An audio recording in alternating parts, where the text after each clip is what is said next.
On dit qu'elle a disparu. Non, les gens ne disparaissent pas ainsi.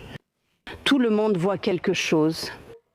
Même si ça vous est resté en tête, que vous l'avez oublié puis que vous vous en souvenez plus tard, mais quelqu'un l'a forcément vue quelque part. Quelqu'un a forcément vu avec qui elle était. Quelqu'un l'a forcément vue jouer quelque part.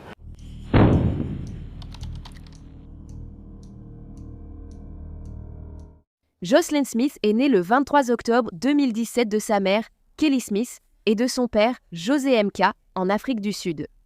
C'était une jeune fille au cœur tendre et très amicale, toujours souriante.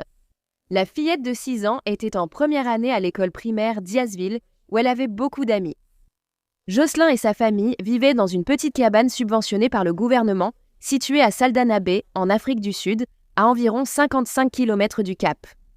Ici, elle vivait avec sa mère, Kelly, le petit ami de sa mère, Shaken Apolis, ou Bota, comme on l'appelait couramment, ainsi que ses 2 frères et sœurs.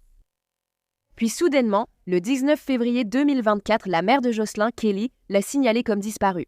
Elle a affirmé que sa fille ne se sentait pas bien ce matin-là, alors au lieu de l'envoyer à l'école pour la journée, Kelly l'a laissée à la maison vers 8h ce matin-là avec son petit ami Bota, pendant qu'elle partait travailler. Lorsqu'elle est rentrée plus tard, vers 17h, Bota et Jocelyn avaient disparu. Les autorités ont aussitôt lancé les recherches pour la fillette de 6 ans. Au fil de la diffusion de la nouvelle, de nombreux habitants ont rejoint les recherches pour la retrouver. Rapidement, le petit ami de Kelly, Bota, a été retrouvé en train de fumer dans une cabane. C'est à ce moment-là que les premiers signaux d'alerte ont commencé à apparaître pour les autorités. Parce qu'en voyant son petit ami, la toute première chose que Kelly lui a demandé était s'il avait rempli un bidon d'essence et non où se trouvait sa fille. Quand la police a interrogé Bota, ils ont senti qu'il cachait quelque chose, car il est devenu très nerveux et a commencé à faire les 100 pas. Les détectives ont également dû lui poser la même question plusieurs fois, et il ne semblait pas se souvenir exactement de qui se trouvait dans la maison ce jour-là. Il a finalement déclaré aux autorités que la fillette de 6 ans était partie jouer avec des amis vers 14h et qu'il ne l'avait plus revue après. Une vaste recherche d'1 semaine a alors été lancée pour retrouver la petite fille, mobilisant chiens de recherche, hélicoptères, bateaux de secours et bénévoles en porte-à-porte. Bien que Jocelyn reste introuvable, un chien policier a trouvé un drap et une tête d'oreiller ensanglantée dans la maison de la jeune fille. Après plusieurs jours sans aucune trace de Jocelyn, le 27 février 2024, la police a dû réduire l'ampleur de ses recherches. Mais ils ont bien précisé qu'ils n'abandonnaient pas. Nous avons commencé à chercher Jocelyn dès qu'elle a disparu ce lundi-là. Nous avons lancé les recherches le mardi. Et depuis ce mardi-là, jusqu'à maintenant, même les samedis et dimanches, nous continuons à chercher. Et nous espérons vraiment retrouver notre enfant, parce que, qu'elle soit en vie ou non, nous voulons juste Jocelyn, pour que justice soit faite. Et si elle n'est plus en vie, et j'espère et je prie chaque jour qu'elle le soit, mais si ce n'est pas le cas, la communauté se rapprochera. Et nous ferons en sorte que ceux qui lui ont fait ça reçoivent ce qu'ils méritent. C'est pourquoi nous voulons juste retrouver notre enfant. Mais nous gardons espoir, nous croyons fermement qu'elle est toujours en vie. C'est pourquoi nous n'abandonnerons pas. Rien ne nous arrêtera. Nous resterons ici du matin jusqu'au soir. Nous resterons ici. Nous chercherons notre enfant parce que ce n'est pas l'enfant de Kelly. C'est notre enfant. C'est l'enfant de la communauté. Nous continuerons. C'est certain, nous continuerons à chercher.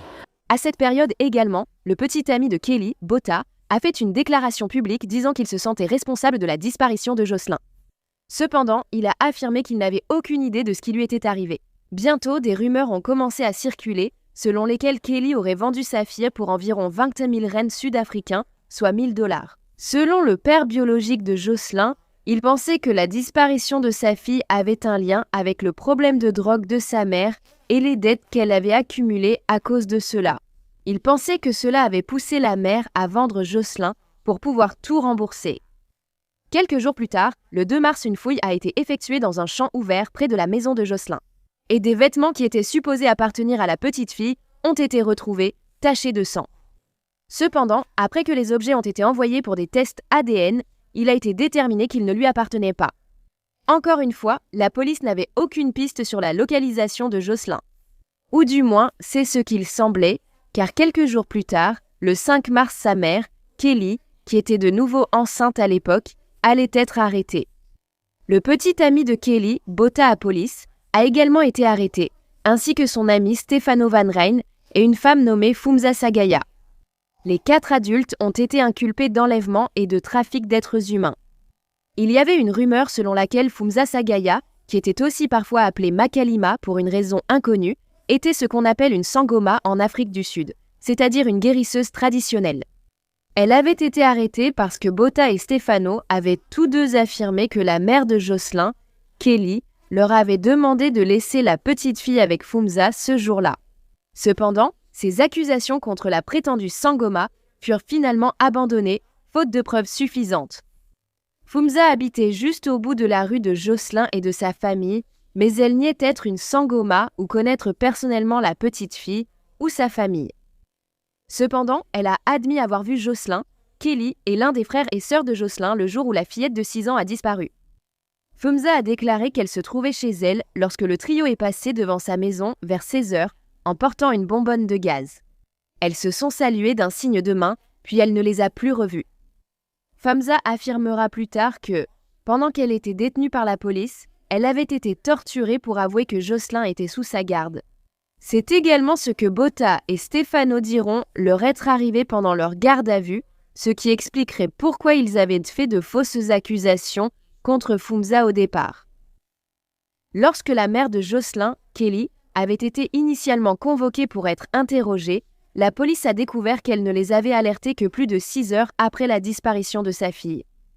Comme mentionné précédemment, les autorités ont aussi remarqué que Kelly était restée calme durant la recherche de Jocelyn. Elle semblait plus inquiète de l'endroit où se trouvait son petit ami que de celui où se trouvait sa fille. Le 13 mars 2024, moins d'une semaine après leur arrestation, Kelly, Botha et Stefano ont tous retiré leur demande de mise en liberté sous caution. On pensait que cela était dû au fait que la communauté avait menacé les 3 personnes quant à ce qui leur arriverait si elles étaient libérées. Les gens étaient furieux que Jocelyn ait disparu, et personne ne parlait. Nous voulons juste que le côté maternel de Kelly se réveille. Nous avons besoin que le côté maternel de Kelly se réveille. Son enfant la cherche, son enfant l'appelle, son enfant a disparu. S'il te plaît, cet enfant ne cherche personne. Pas un seul d'entre nous qui soutient cette affaire. Cet enfant cherche cette femme qui s'appelle Kelly. Ensuite, un pasteur local parlerait aux autorités et il leur dirait qu'en août 2023, il avait entendu la mère de la fille, Kelly, dire qu'elle allait vendre ses enfants pour environ 20 000 rands. Elle a affirmé qu'elle attendait certaines personnes qui étaient censées venir plus tôt, mais qui l'avaient déçue. La mère a dit qu'elle était également prête à accepter une somme bien inférieure pour ses enfants, environ seulement 275 $ américains. Kelly avait alors dit de façon plutôt inquiétante à ce pasteur qu'il verrait de ses propres yeux ce qui se passerait vers janvier ou février. Apparemment, lors de la recherche de sa fille, Kelly avait parlé à une enseignante de Jocelyn qui participait aussi aux recherches. Et Kelly lui a dit qu'elle avait reçu un appel téléphonique d'un homme nigérian qui lui avait dit qu'elle devait payer rapidement. Kelly a ensuite dit à l'enseignante que sa fille était déjà sur un navire à l'intérieur d'un conteneur maritime en route vers l'Afrique de l'Ouest. Quand l'enseignante a demandé à Kelly si elle avait appelé la police, celle-ci a répondu non, car la communauté était devenue trop hostile envers elle. L'enseignante a déclaré que Kelly l'a alors regardée et lui a dit « Souviens-toi, Botha n'est pas coupable ». Une employeuse de Kelly parlerait également à la police et elle leur dirait que Kelly avait parfois fait le ménage chez elle. Une fois, Kelly lui avait dit qu'elle avait été approchée par une sangoma qui voulait acheter sa fille. Cet homme a déclaré qu'il pensait que Jocelyn avait été prise pour une albinos à cause de sa peau claire et de ses yeux clairs, et que la sangoma la voulait pour la sorcellerie. Peu de temps après que Kelly, Botha et Stefano aient été arrêtés, une femme nommée Laurentia Lombard a également été arrêtée et on pensait qu'elle était une autre personne responsable de la disparition de Jocelyn. Laurentia était une amie et voisine de Kelly, et on pensait qu'elle faisait partie des dernières personnes à avoir vu la petite fille. L'un des autres accusés, Stefano, a affirmé qu'il avait vu Laurentia quitter la maison avec Jocelyn et qu'elle n'était jamais revenue. Il pensait que c'était en fait le petit ami de Laurentia qui avait confié la fillette à un guérisseur traditionnel. Mais ensuite, les charges contre Laurentia ont été abandonnées et elle a obtenu l'immunité pour témoigner contre les autres au tribunal. Le procès de la mère de Jocelyn, Kelly, et des 2 autres accusés commencera en mars 2025 À ce moment-là, Jocelyn n'avait toujours pas été retrouvé et il semblait que la police avait très peu d'indices. Au cours du procès, qui s'est tenu dans un centre communautaire afin que plus de personnes puissent y assister, il a été révélé que le département du développement social, comparable aux services sociaux d'ici, était impliqué auprès de la famille de Jocelyn depuis 2016. Depuis lors, des rapports indiquaient que Kelly consommait régulièrement de la drogue, était violente envers sa famille et n'avait pas d'emploi. Le département avait été informé en février 2016 que Kelly consommait des substances et négligeait son fils, qui avait alors 11 ans. La mère aurait crié sur le garçon, l'aurait insulté et menacé de le poignarder.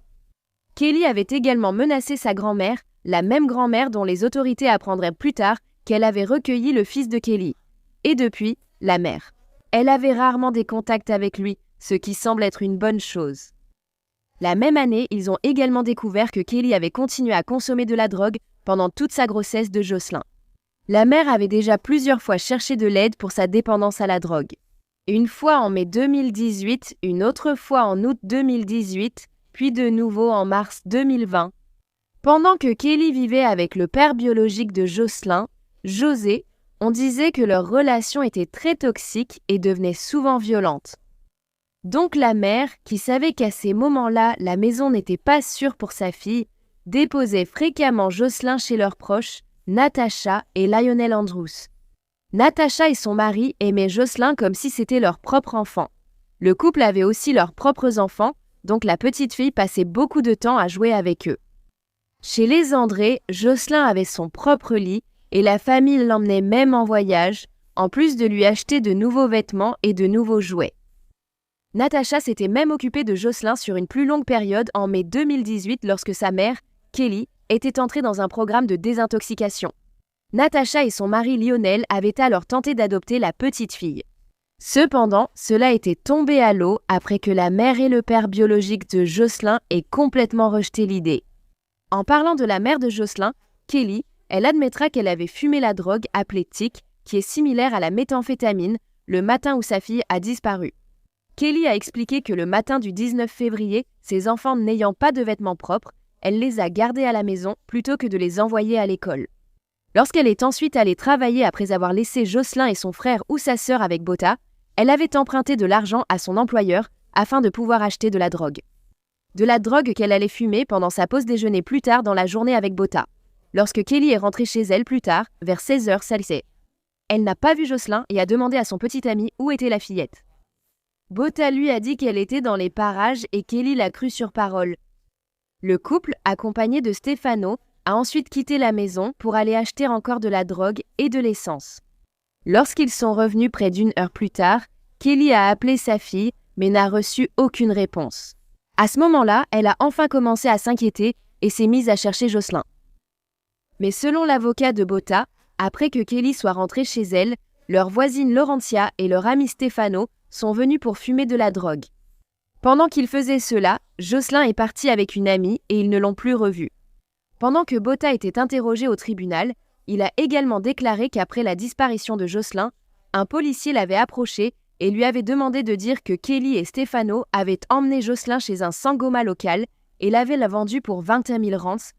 L'officier lui a dit que quelqu'un viendrait ensuite prendre sa déposition et qu'il valait mieux répéter la même version.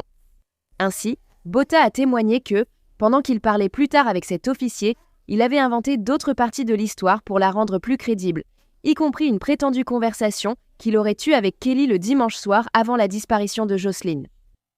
Le tribunal apprendrait aussi que lorsque Jocelyn venait de disparaître, sa mère Kelly n'avait aucune photo à fournir aux autorités. Elle a dû obtenir des photos auprès de la tante de la petite fille. La mère a également affirmé lors d'un précédent entretien avec la police que la disparition de son enfant l'avait rendue célèbre. Quoi qu'il en soit, l'ancienne employeuse de Kelly, Carlin Ziegers, a témoigné que malgré les difficultés de Kelly, elle restait une bonne mère qui avait bien élevé ses enfants, ce que j'ai du mal à croire. Puis ce fut au tour du témoin vedette de l'accusation, Laurentia Lombard, l'amie et voisine de la famille qui avait également été arrêtée auparavant, mais qui témoignait maintenant. Elle a raconté au tribunal le mauvais caractère et le comportement violent de Kelly, disant qu'elle avait déjà brisé une fenêtre et s'était blessée en le faisant. De plus, elle a déclaré que Kelly avait déjà menacé son petit ami Botha, lui disant qu'elle allait le poignarder à mort. Laurentia a affirmé qu'elle s'était rendue chez Kelly le matin du 18 février 2024 et qu'à ce moment-là, ses enfants étaient avec elle. Cependant, c'était quelque chose qu'elle avait omis de mentionner lors de son entretien avec la police. L'une des nombreuses autres choses qui finiraient par amener les gens à remettre en question son témoignage. Laurentia a poursuivi en disant que, le matin du 18 février, elle se rendait chez Kelly afin de consommer de la drogue avec eux et Stefano. Une fois arrivée, elle a été témoin d'une violente dispute entre Kelly et Botha, au cours de laquelle Kelly a perdu son sang-froid et a menacé son petit ami Botha avec un couteau. Après cela, Kelly a reçu un appel téléphonique et Laurentia l'a entendu dire qu'elle arrivait tout de suite. Kelly et Jocelyn ont ensuite quitté la maison pour rejoindre une voiture blanche qui les attendait. Là, Laurentia a affirmé avoir vu une femme habillée comme une sangoma parler à la mère et à la fille. Elle a ensuite vu la sangoma donner quelque chose à Kelly et la mère a glissé cela dans le devant de son pantalon. Lorsque Kelly et Jocelyn sont revenus à la maison, Kelly a dit à Botha qu'elle avait reçu l'argent pour sa fille. C'est à ce moment-là que Laurentia a confronté Kelly et lui a demandé ce qui se passait. La mère lui a dit qu'elle avait vendu sa fille à un guérisseur parce qu'elle avait désespérément besoin d'argent et qu'elle était en grande difficulté. Elle avait reçu environ 26 000 rand pour la fille, ou comme je l'avais dit, près de 1 000 $ américains. Lorsque Laurentia a demandé à Kelly ce qu'elle comptait faire avec cet argent, on lui a proposé 1 000 rennes sud-africains, soit environ 54 $ américains, en échange de son silence. Stefano, qui était également présent, s'était vu proposer environ 1 200 rand, soit environ 65 $ américains.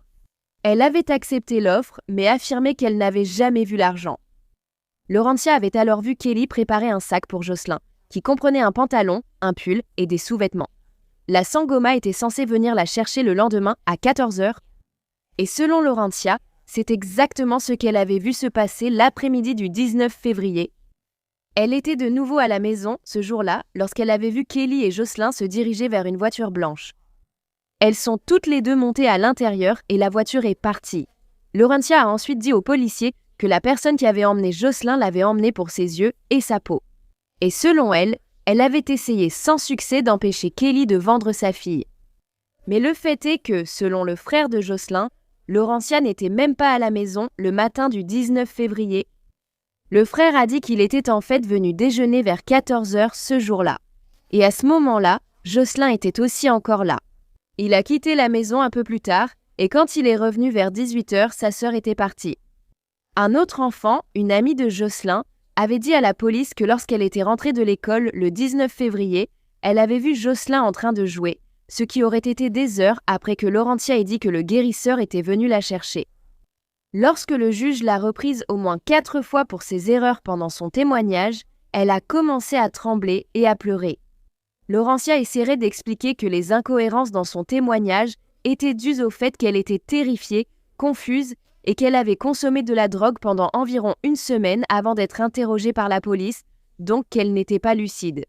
Elle s'est excusée et a dit qu'elle avait fait une erreur. La détresse émotionnelle de Laurentia pousserait le tribunal à ajourner l'audience, les procédures ne reprenant que le lendemain. Lombard a dit au tribunal que lorsqu'elle est arrivée chez Smith le 18, elle était agitée et s'est montrée agressive envers son petit ami Apollis. Jocelyn a été signalé disparu par sa mère le lendemain. Kelly est sortie avec un couteau et s'est dirigée vers Puta et elle a dit « Puta, tu es des ennuis pour moi maintenant ». Puis elle a dit « Je vais te poignarder à mort ». Selon les instructions de mon client, je vous affirme qu'il nie que Kelly. Comme je vous l'ai déjà dit, il nie que Kelly ait cassé une fenêtre là-bas et il nie que Kelly soit venue et ait menacé de te poignarder. Quel est votre commentaire? Avez-vous un commentaire à ce sujet? Cela m'intéresse. J'ai vu cela. Monsieur le juge, j'ai vu cela. Monsieur le juge. Lors du contre-interrogatoire, Lombard, émue, a brièvement quitté la salle sous escorte. À son retour, elle a été confrontée à des incohérences dans sa déclaration. Celle qui semblait l'avoir le plus affectée concernait la question de savoir si elle avait emmené ses enfants avec elle chez Smith le matin du 18 février. D'abord, elle a dit l'avoir fait, puis a confirmé le contraire. Nous avons passé les 45 dernières minutes, ou presque, sur ce même point. Et maintenant, tout à coup, vous me dites que vous avez fait une erreur. Mais vous avez fait l'erreur au moins 4 fois. Non. Je ne l'ai pas fait, et ça a pris 45 presque. C'est 44 minutes. Non. Il me manque quelque chose pour la concession. Avez-vous une explication à cela? Monsieur le juge, je ne sais pas comment l'expliquer, mais je suis désolée. Et pour cela, monsieur le juge, je vois que le témoin tremble et qu'elle est émue, monsieur le juge. Voulez-vous prendre un instant, mademoiselle Lombarde? Le lendemain, le tribunal a appelé Michaela Daniels, la sœur de Kelly, à la barre. Elle était également agent de police et elle a témoigné que Kelly lui avait dit que Jocelyn avait disparu, mais qu'elle savait qu'on la retrouverait.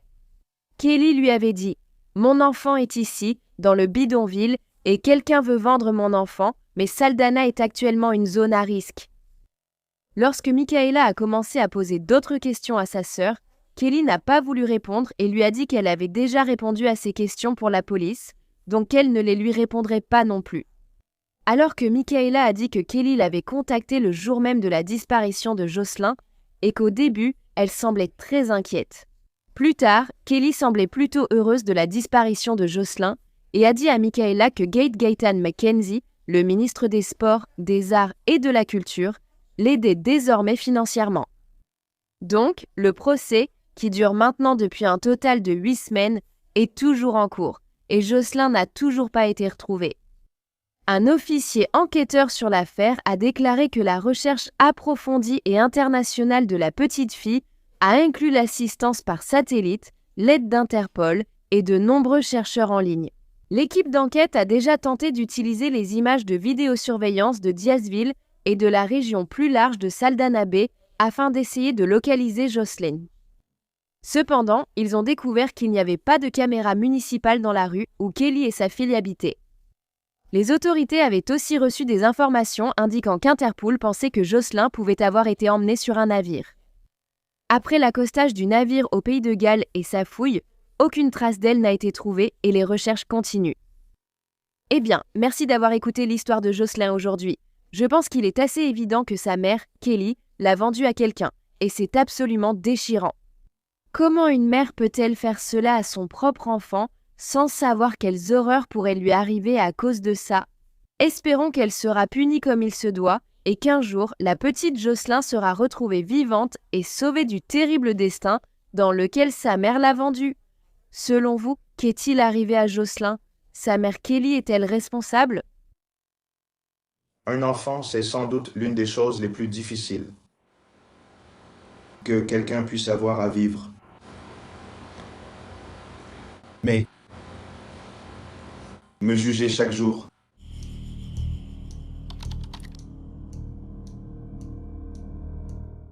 Shania Nicole Davis est née le 14 juin 2004 d'Antoinette Davis et de Bradley Lockhart.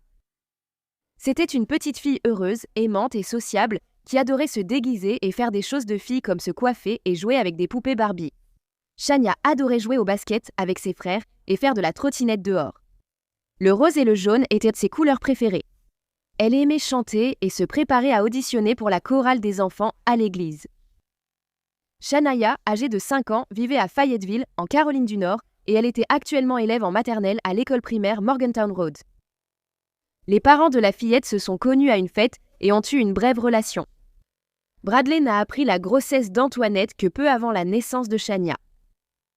Pendant un peu moins de 2 ans après la naissance de Shania, elle a vécu avec Antoinette et sa famille. Pendant cette période, Bradley venait chercher sa fille chaque week-end pour la voir. Puis, vers la fin de 2006 ou au début de 2007, Bradley a acheté une grande maison à Fayetteville et Shania a emménagé avec lui et ses 4 autres enfants. En même temps, la petite fille avait toujours des contacts fréquents avec sa mère. Bradley a déclaré qu'il n'y avait pas d'accord officiel de garde avec Antoinette et qu'elle avait toujours été une mère aimante. Bradley travaillait comme entrepreneur et il voyageait souvent dans d'autres villes et même dans d'autres États pour son travail. Quand cela arrivait, Shania restait chez sa sœur, Carrie, sa tante. Carrie n'était pas forcément la plus grande admiratrice d'Antoinette, mais elle savait que sa nièce adorait sa mère. La seule chose qui inquiétait un peu la tante, C'était une fois où Shania est venue chez elle et qu'elle avait ce qui ressemblait à une brûlure de cigarette. Antoinette a expliqué que sa fille s'était brûlée par accident avec une cigarette. Quand Carrie a demandé à sa nièce l'origine de la blessure, elle n'a pas su dire comment cela s'était produit. En octobre 2009, Shania est retournée vivre chez sa mère. Antoinette avait dit à Bradley qu'elle allait mieux. Elle travaillait dans une résidence pour personnes âgées depuis 6 mois et avait maintenant son propre appartement. En même temps, la petite fille restait en contact avec son père, Bradley, et lui parlait au téléphone 4 à 5 fois par semaine, même lorsqu'il était en déplacement pour le travail. Seulement environ 1 mois plus tard, le matin du 10 novembre vers 7 heures, Antoinette a appelé les services d'urgence pour signaler que Shania avait disparu de son domicile au parc de caravanes Sleepy Hollow. Cependant, ce n'était pas là que Bradley pensait qu'Antoinette et sa fille vivaient. Il pensait qu'Antoinette avait son propre appartement, mais en réalité, elle vivait dans une caravane avec sa sœur, Brenda, le petit ami de Brenda et leurs enfants. Ce matin-là, vers 5h30, Brenda avait été réveillée par ce qui ressemblait à l'ouverture de la porte de sa chambre. Elle a réveillé son petit ami, mais ils se sont rendormis après avoir conclu que ce n'était probablement rien. Un peu plus tard, vers 6h du matin, Antoinette a de nouveau réveillé le couple, disant qu'elle ne savait pas où était Shania. Antoinette a alors dit qu'elle allait dehors chercher la petite fille, mais elle est revenue un peu plus tard. Elle ne l'avait toujours pas trouvée. Brenda a suggéré qu'il devrait appeler les autorités, mais il semblait qu'Antoinette était plutôt hésitante. 911, où se trouve l'urgence? Oui, madame, je m'appelle Antoinette Davis, C116 à C Hollow. Madame. Je m'appelle Antoinette Davis, C116 AC Hollow. Je n'entends pas bien votre adresse. Pouvez-vous la répéter lentement, s'il vous plaît? C116 AC Hollow. 1115 A 16. Oui. D'accord, madame. Comment puis-je vous aider? Ce matin, je me suis réveillée et ma fille n'était pas là. J'ignore si elle est sortie. Je ne comprends pas, elle n'est pas là. Quel âge a votre fille? Elle a 5 ans. 5 ans? Oui. Madame, d'accord. À quelle heure vous êtes-vous réveillée? Quand l'avez-vous vue ou entendue pour la dernière fois? Je l'ai vue hier soir à 17h30. Hier à 17h30, c'est bien là que vous l'avez couchée? Oui, madame. Non, quand elle est retournée se coucher. D'accord. C'était à 5 heures ce matin, c'est bien ce que vous dites? Oui, madame. D'accord. Des portes étaient-elles ouvertes ou quelque chose comme ça? Elle s'est déverrouillée la porte d'entrée. D'accord. Comment s'appelle-t-elle? Shania Davis. Appelez-moi ce nom, s'il vous plaît. S-H-A-N-I-Y-A. Et est-ce qu'elle est blanche, noire ou hispanique? Elle est métisse. D'accord. Elle mesure 1m73. Qu'est-ce qu'elle portait? Elle porte juste une grande chemise bleue avec des motifs sur le devant, mais ses cheveux sont lâchés. D'accord. Est-ce qu'elle portait un pantalon? Elle n'a pris ni chaussures, ni pantalon, ni rien du tout. Est-ce qu'elle portait des sous-vêtements? Oui, madame. D'accord. Tu connais la couleur? Elles sont blanches avec du rose. Je crois que je ne me souviens pas vraiment. Elles sont blanches avec des motifs roses dessus. D'accord. Tu as dit qu'aucune porte n'était ouverte? Non, madame. Les portes étaient verrouillées, mais elle s'est déverrouillée la porte d'entrée. Elle était fermée. Ce matin. Et vous avez dit que c'était vers 5h30. Oui, madame. Avez-vous vérifié le quartier? J'ai vérifié partout. Je n'ai pas encore vérifié le fond du quartier, mais j'ai vérifié l'entrée. Je suis juste, je ne sais pas quoi faire d'autre. Je suis tellement, je ne sais pas quoi faire d'autre. D'autres mineurs sont-ils dans la maison? C'est mon fils, mais il est ici. D'accord. Donc, votre porte était verrouillée, c'est bien cela? Non, elle n'était pas déverrouillée, mais je vous assure qu'elle sait la déverrouiller. J'espère qu'elle ne l'a pas fait et n'est pas sortie. De quel numéro appelez-vous, madame? Nous avons reçu votre appel. Quelqu'un va venir. Vous avez précisé que ses cheveux étaient détachés? Oui, c'est comme une afro très touffue. Vous savez combien elle pèse? Je ne sais pas, madame. Je ne me souviens pas. Très bien, madame. Vérifiez chez vous et autour du quartier. Si quelque chose change, rappelez-nous. Nous avons reçu l'appel et enverrons quelqu'un dès que possible. D'accord, maman. D'accord, très bien, madame. Merci. Après le rappel au 911, la police est arrivée en moins de 10 minutes et a rapidement commencé à chercher la petite Shania. Peu de temps après, le père de la fillette et tante Carrie ont lancé un appel émouvant pour son retour. Je veux juste que vous la rameniez. C'est une personne incroyable à couper le souffle.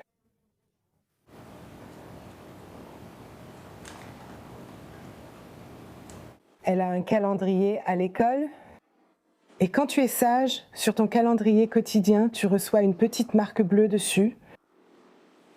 Et chaque jour, elle rentrait à la maison avec une marque bleue et elle entrait en disant « Eh, Carrie, j'ai eu une autre marque bleue, j'ai eu une autre marque bleue. » Ensuite, elle recevait sa récompense, puis on sortait jouer derrière.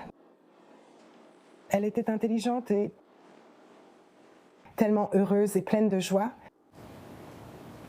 Et j'ai simplement demandé que, s'il vous plaît, vous la laissiez partir maintenant. Elle ne mérite pas ça. Ayez bon cœur. Lors de l'interrogatoire, la mère de Shania, Antoinette, a déclaré ignorer ce qui était arrivé à sa fille. Elle a dit que la petite fille s'était réveillée ce matin-là vers 5 heures et qu'elle l'avait recouchée.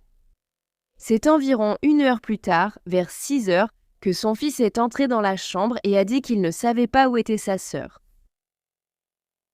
Lorsque la police est arrivée à la caravane, elle a trouvé une substance sur la rambarde avant qui s'est révélée être des excréments. Selon Brenda, la sœur d'Antoinette, cela n'était pas là la nuit précédente. Peu de temps après l'arrivée des agents sur les lieux, ils ont vu Antoinette essayer de verser de l'eau chaude sur la rambarde pour enlever les excréments et ils ont dû lui dire d'arrêter. Dans une poubelle en face de la caravane de Brenda, les détectives ont trouvé une couette d'enfant également souillée d'excréments. Le petit ami de Brenda a confirmé qu'elle était dans le salon la veille au soir. 2 jours après la disparition de Shania, le 12 novembre, une arrestation a eu lieu. Clarence Coe, âgé de 30 ans, a été arrêté et inculpé d'enlèvement au premier degré de la petite fille. Cette arrestation est intervenue après que la petite amie de Clarence, Antoinette, a déclaré qu'elle s'était disputée avec lui le matin du 10 novembre et qu'il avait frappé sa fille Shania 2 fois au visage. Il a ensuite mis la petite fille dans sa voiture et est parti avec elle. Mais selon Clarence, il n'avait pas été à la mobile home ce matin-là ni la nuit précédente. Le lendemain, le 13 novembre, la police a reçu un nouveau renseignement et les charges contre Clarence ont été abandonnées. Une employée de l'hôtel Comfort Inn & Suites à Sanford, à environ 65 km de Fayetteville, avait appelé les autorités. Ils ont dit qu'un homme s'était enregistré le 10 novembre et il a dit à une employée que sa fille était avec lui. Cet homme a ensuite été vu sur les images de la caméra de surveillance de l'hôtel à 6h11 du matin, portant un enfant emmailloté dans une couverture bleue vers un ascenseur. L'enfant ressemblait beaucoup à Shania. La police s'est ensuite rendue à l'hôtel pour poursuivre l'enquête et ils ont confirmé que la petite fille sur la vidéo était bien Shania Davis. L'homme avec qui elle était a été identifié comme étant Mario McNeil, âgé de 29 ans. Mario avait un long passé criminel qui remontait à 2001. Cela comprenait la vente de drogue illégale, des agressions et des coups de feu tirés sur une maison occupée. Seulement 3 semaines auparavant, Mario avait été libéré plus tôt de sa probation surveillée. Heureusement, il s'est rendu lui-même le jour même, et il a ensuite été inculpé d'enlèvement au premier degré et détenu sous une caution de $100 000. Au début, Mario a essayé de nier qu'il était l'homme qui apparaissait sur la vidéo de surveillance. Mais environ 45 minutes après le début de son interrogatoire, il a commencé à dire qu'il avait reçu un message texte de ce qu'il pensait être le téléphone de Brenda, lui disant de venir à Sleepy Hollow et de récupérer Shania sur le perron. Il l'avait ensuite emmenée à l'hôtel où il avait consommé de la cocaïne. Pendant qu'il était là, Mario a affirmé qu'il avait reçu un appel de personnes inconnues qui lui avait dit qu'il devait amener Shania dans un pressing local. Il l'avait ensuite conduite auprès de ces personnes, mais il n'a pas pu donner d'autres informations aux autorités, à part le fait qu'il conduisait une Nissan Maxima grise. Puis soudain, Mario a dit qu'il attendait de recevoir un appel pour, je cite, « venir la tuer ». Lorsque l'officier qui l'interrogeait a essayé de lui faire préciser cette déclaration, il a refusé. La police ne croyait évidemment pas cette histoire et a continué à faire pression sur Mario. Mais malgré tout, il ne craquait pas. Pendant une pause, ils l'ont laissé seul dans la salle d'interrogatoire et ils ont été témoins de quelque chose d'assez étrange. Mario fit le signe de croix, sortit une clé de sa poche, s'agenouilla par terre et l'enfonça dans une prise électrique. Il sembla recevoir une décharge. Il le fit ensuite une deuxième fois. Les détectives ont également découvert des photos explicites d'enfants de moins de 10 ans, sur le téléphone de Mario, bien qu'il n'ait pas été précisé si l'une d'elles représentait Shania ou non.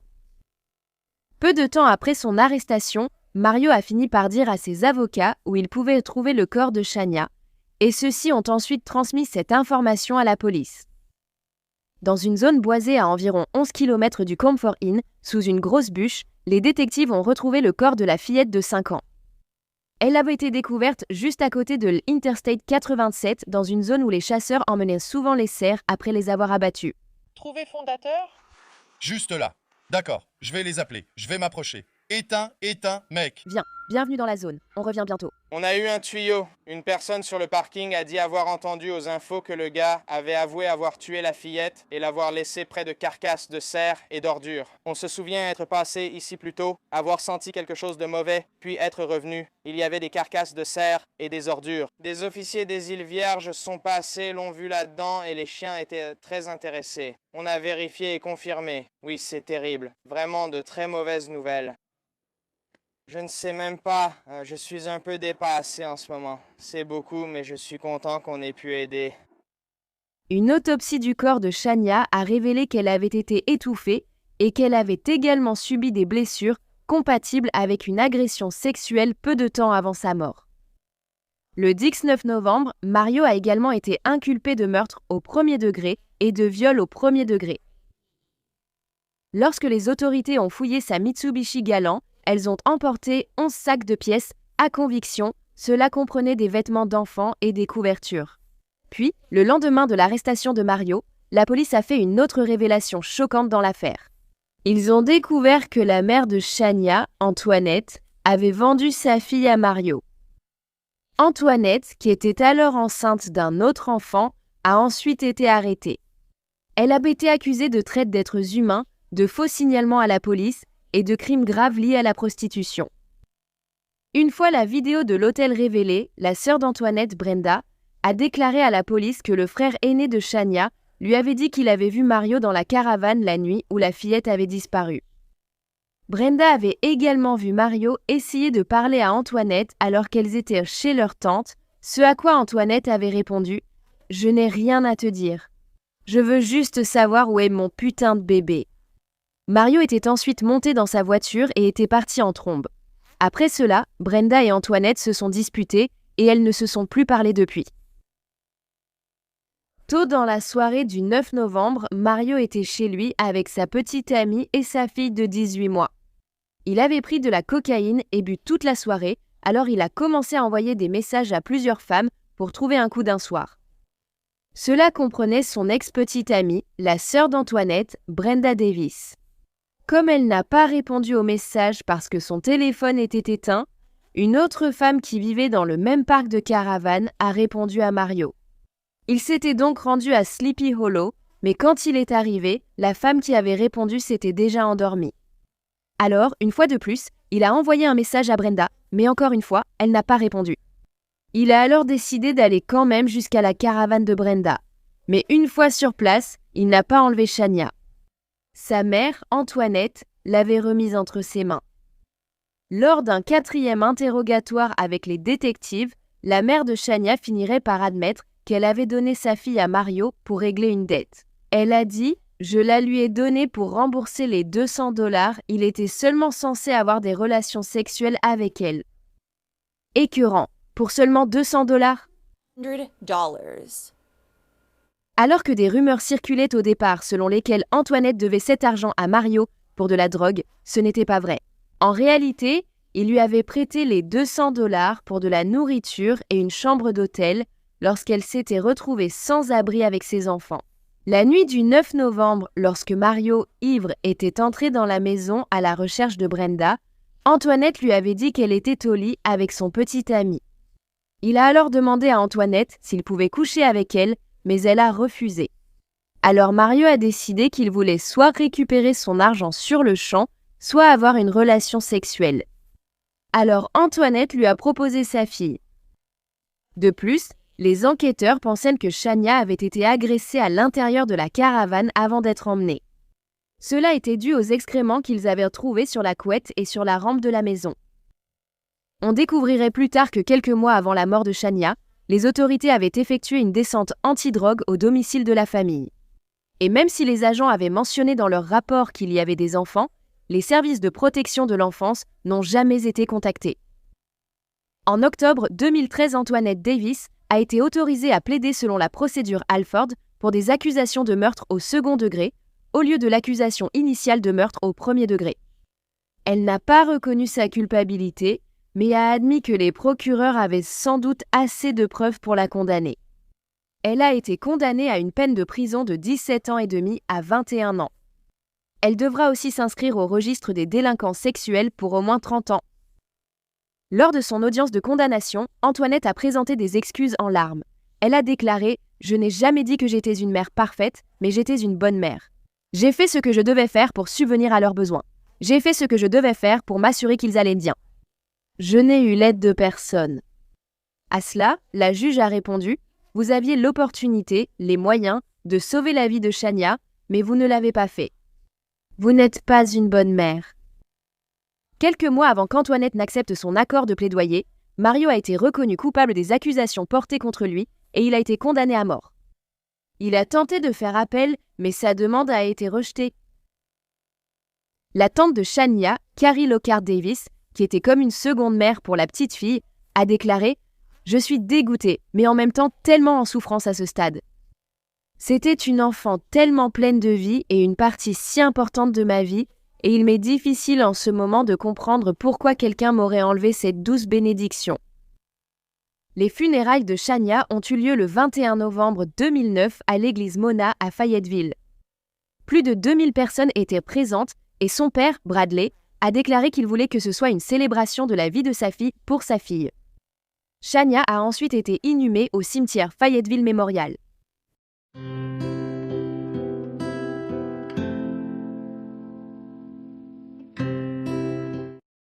Merci d'avoir écouté l'histoire de Shania.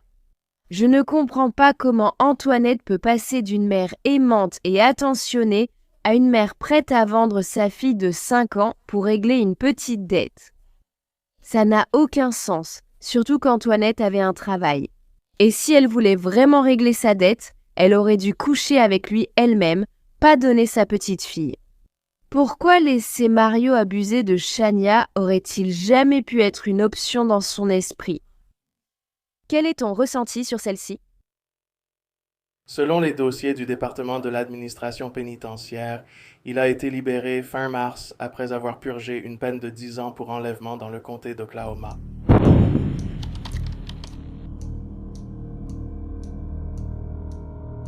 Kalia Jolene Guyton est née le 9 juillet 2019 de sa mère, Chelsea Guyton, et de son père, Cody Buckingham.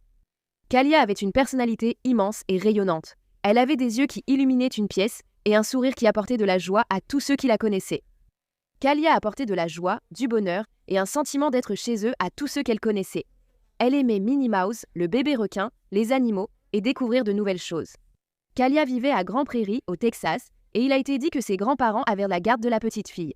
Cependant, sa mère, Chelsea, et son père, Cody, l'emmenaient en Oklahoma en avril 2022 pour rendre visite à ses autres grands-parents.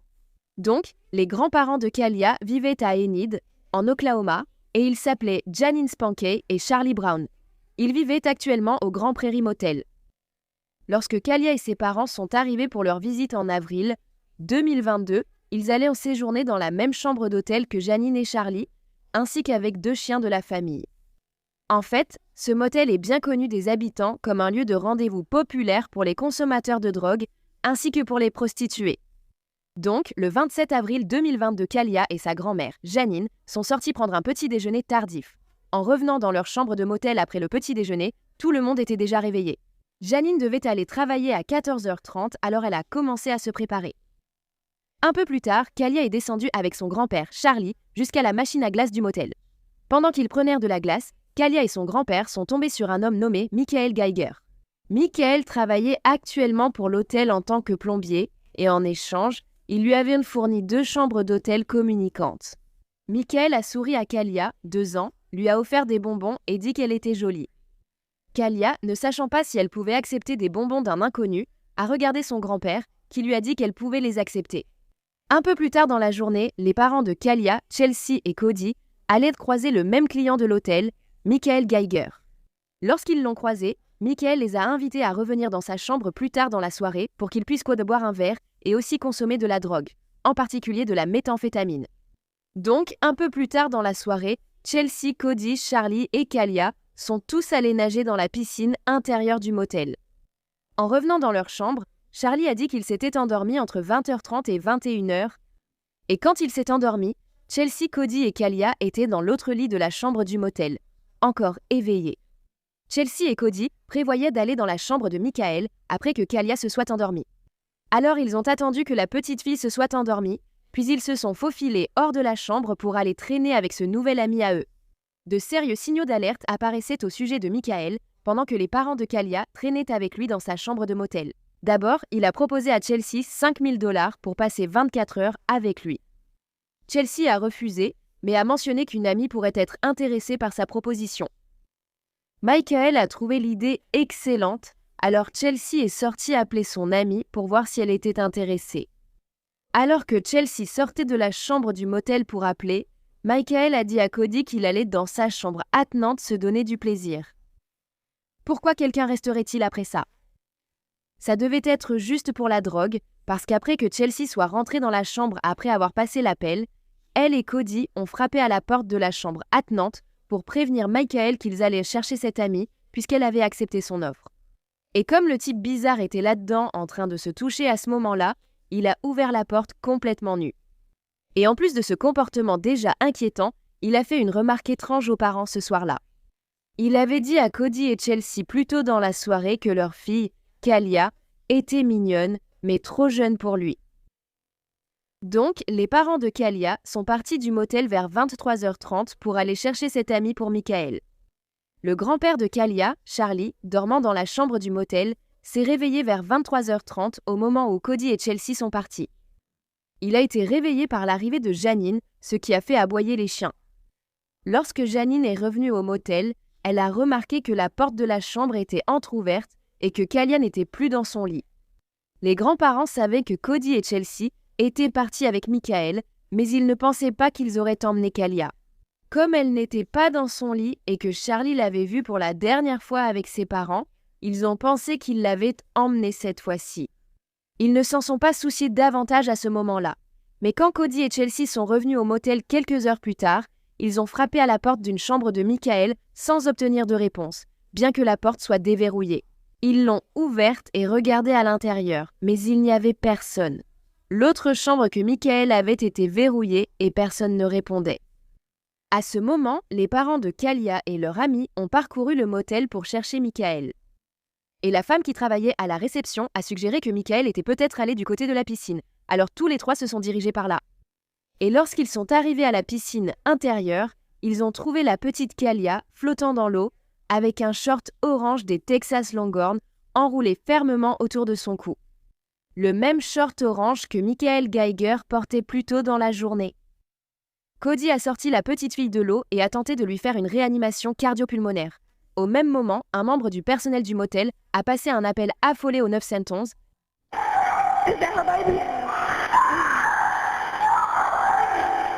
S'il vous plaît, que quelqu'un vienne immédiatement. S'il vous plaît. D'accord, où êtes-vous? Mon Dieu, je suis à l'hôtel Grand Prairie. Et c'est une petite fille qui est dans la piscine, elle s'est noyée.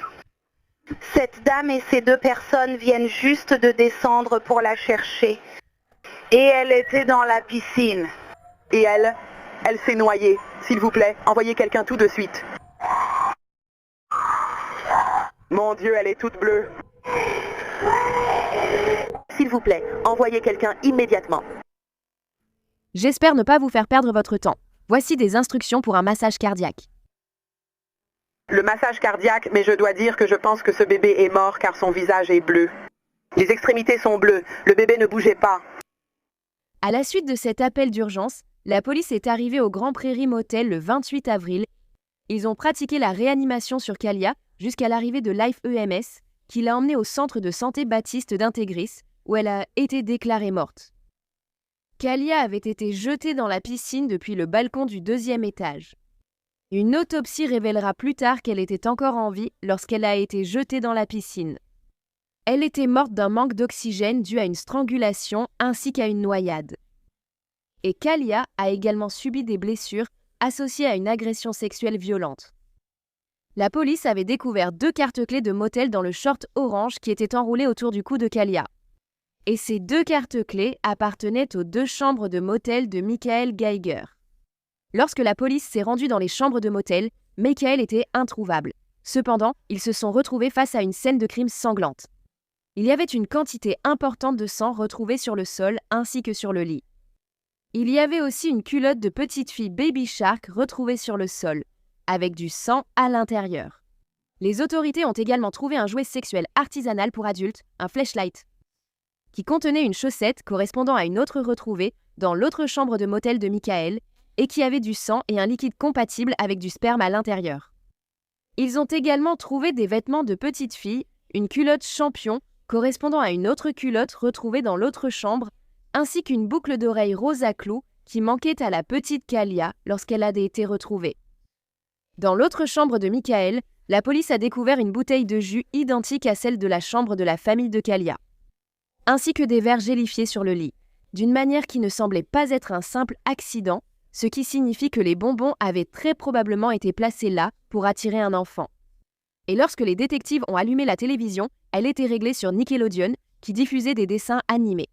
Ce malade, Michael, avait attiré Kalia dans sa chambre, puis l'avait brutalement agressée et assassinée.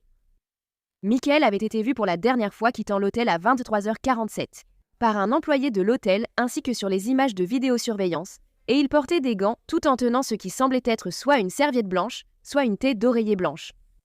Trouvant ce comportement étrange, la réceptionniste a alerté un agent de maintenance qui est monté aller voir Michael. Et lorsqu'il est allé voir, il a vu Michael sortir tranquillement de sa chambre avec ce qui semblait être une poupée.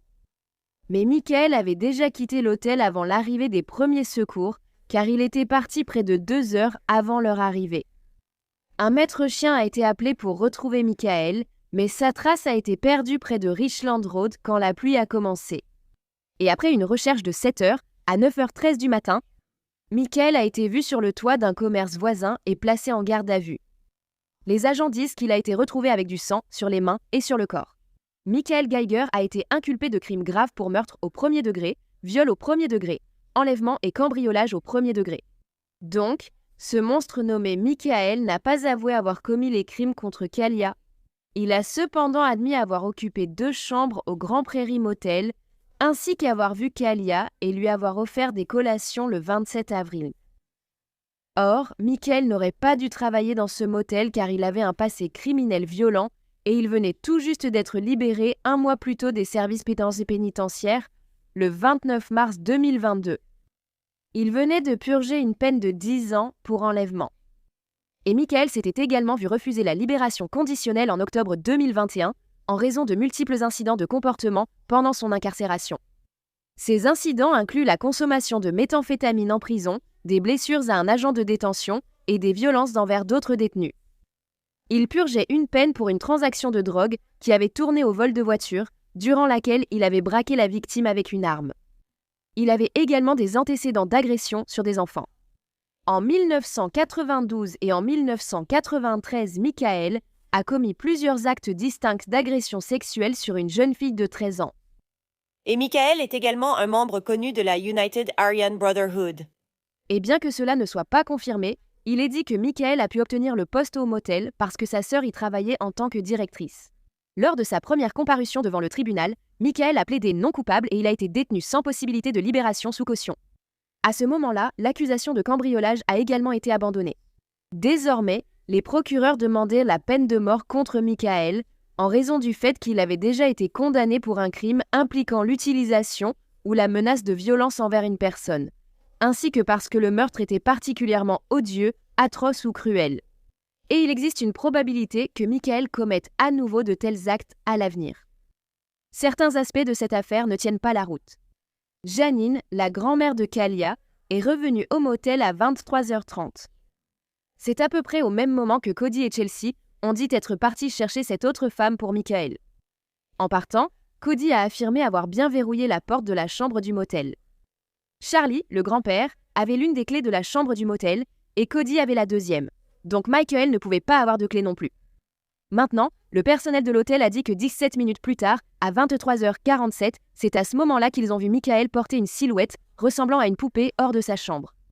Cela ne lui aurait pas laissé assez de temps pour sortir Kalia de sa chambre, l'agresser, la tuer, puis être vu en train de la porter hors de la sienne.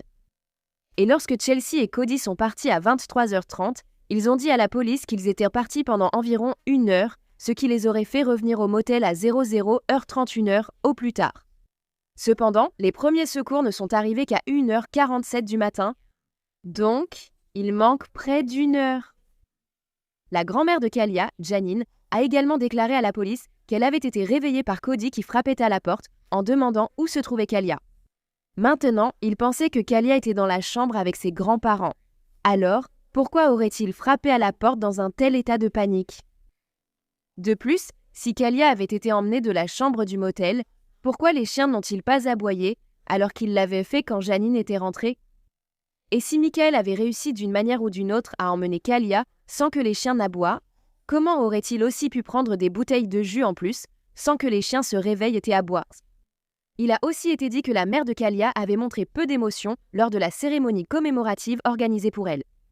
Et elle a également reçu une mesure d'éloignement du motel pour avoir menacé le personnel. La famille a aussi lancé une cagnotte GoFundMe pour financer les frais d'enterrement de Kalia. Cependant, la communauté s'est battue pour la faire supprimer en raison de l'enquête en cours et du comportement des membres de la famille. En plus de cela, les frais funéraires de Kalia étaient déjà couverts par le Fonds des victimes de l'Oklahoma, qui accorde entre 7 000 et 10 000 $.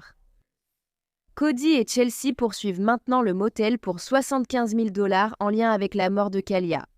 Ils affirment que les caméras de sécurité dans les couloirs et d'autres zones du motel étaient en panne.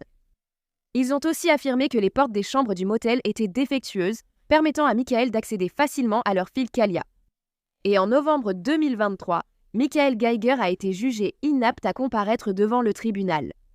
On a constaté qu'il souffrait d'un trouble délirant. Il ne comprenait pas les accusations contre lui et ne pouvait aider son avocat dans sa défense. Un traitement a été ordonné pour rétablir la compétence de Michael afin qu'il soit jugé apte à comparaître ultérieurement devant le tribunal. Un mémorial avec peluches et ballons a été installé près des portes de l'hôtel en hommage à la petite Kalia. Le 29 avril, des personnes ont allumé des bougies et des motards ont fait vrombir leurs moteurs pour honorer la vie de la fillette. De nombreuses personnes portaient du rose, la couleur favorite de Kalia. Eh bien, merci d'avoir écouté toute l'histoire de Kalia aujourd'hui. Ce que ce monstre a fait à son pauvre petit corps est tout simplement horrible. Et il y a tout simplement trop d'incohérences et de choses suspectes dans cette affaire pour que je croie que Chelsea et Cody n'en savent pas un peu plus qu'ils ne le disent à la police. Est-il possible qu'ils aient laissé Kalia avec Michael quand ils sont allés chercher leur amie? Peut-être l'avaient-ils prise plus tôt dans la soirée, elle s'était endormie dans sa chambre et ils prévoyaient de la récupérer ensuite. Ou alors, peut-être qu'ils avaient en fait donné Kalia à Michael en échange des 5 000 $ et non pour leur amie, comme ils l'avaient dit. Quelque chose dans l'affaire Kalia ne colle pas.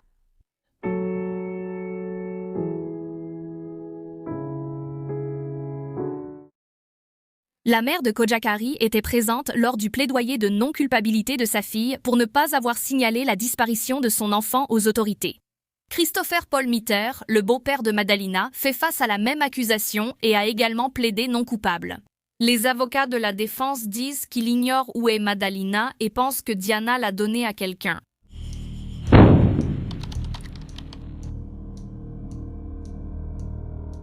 Madalina Khojakari est née le 11 avril 2011 en Moldavie de sa mère Diana Khojakari.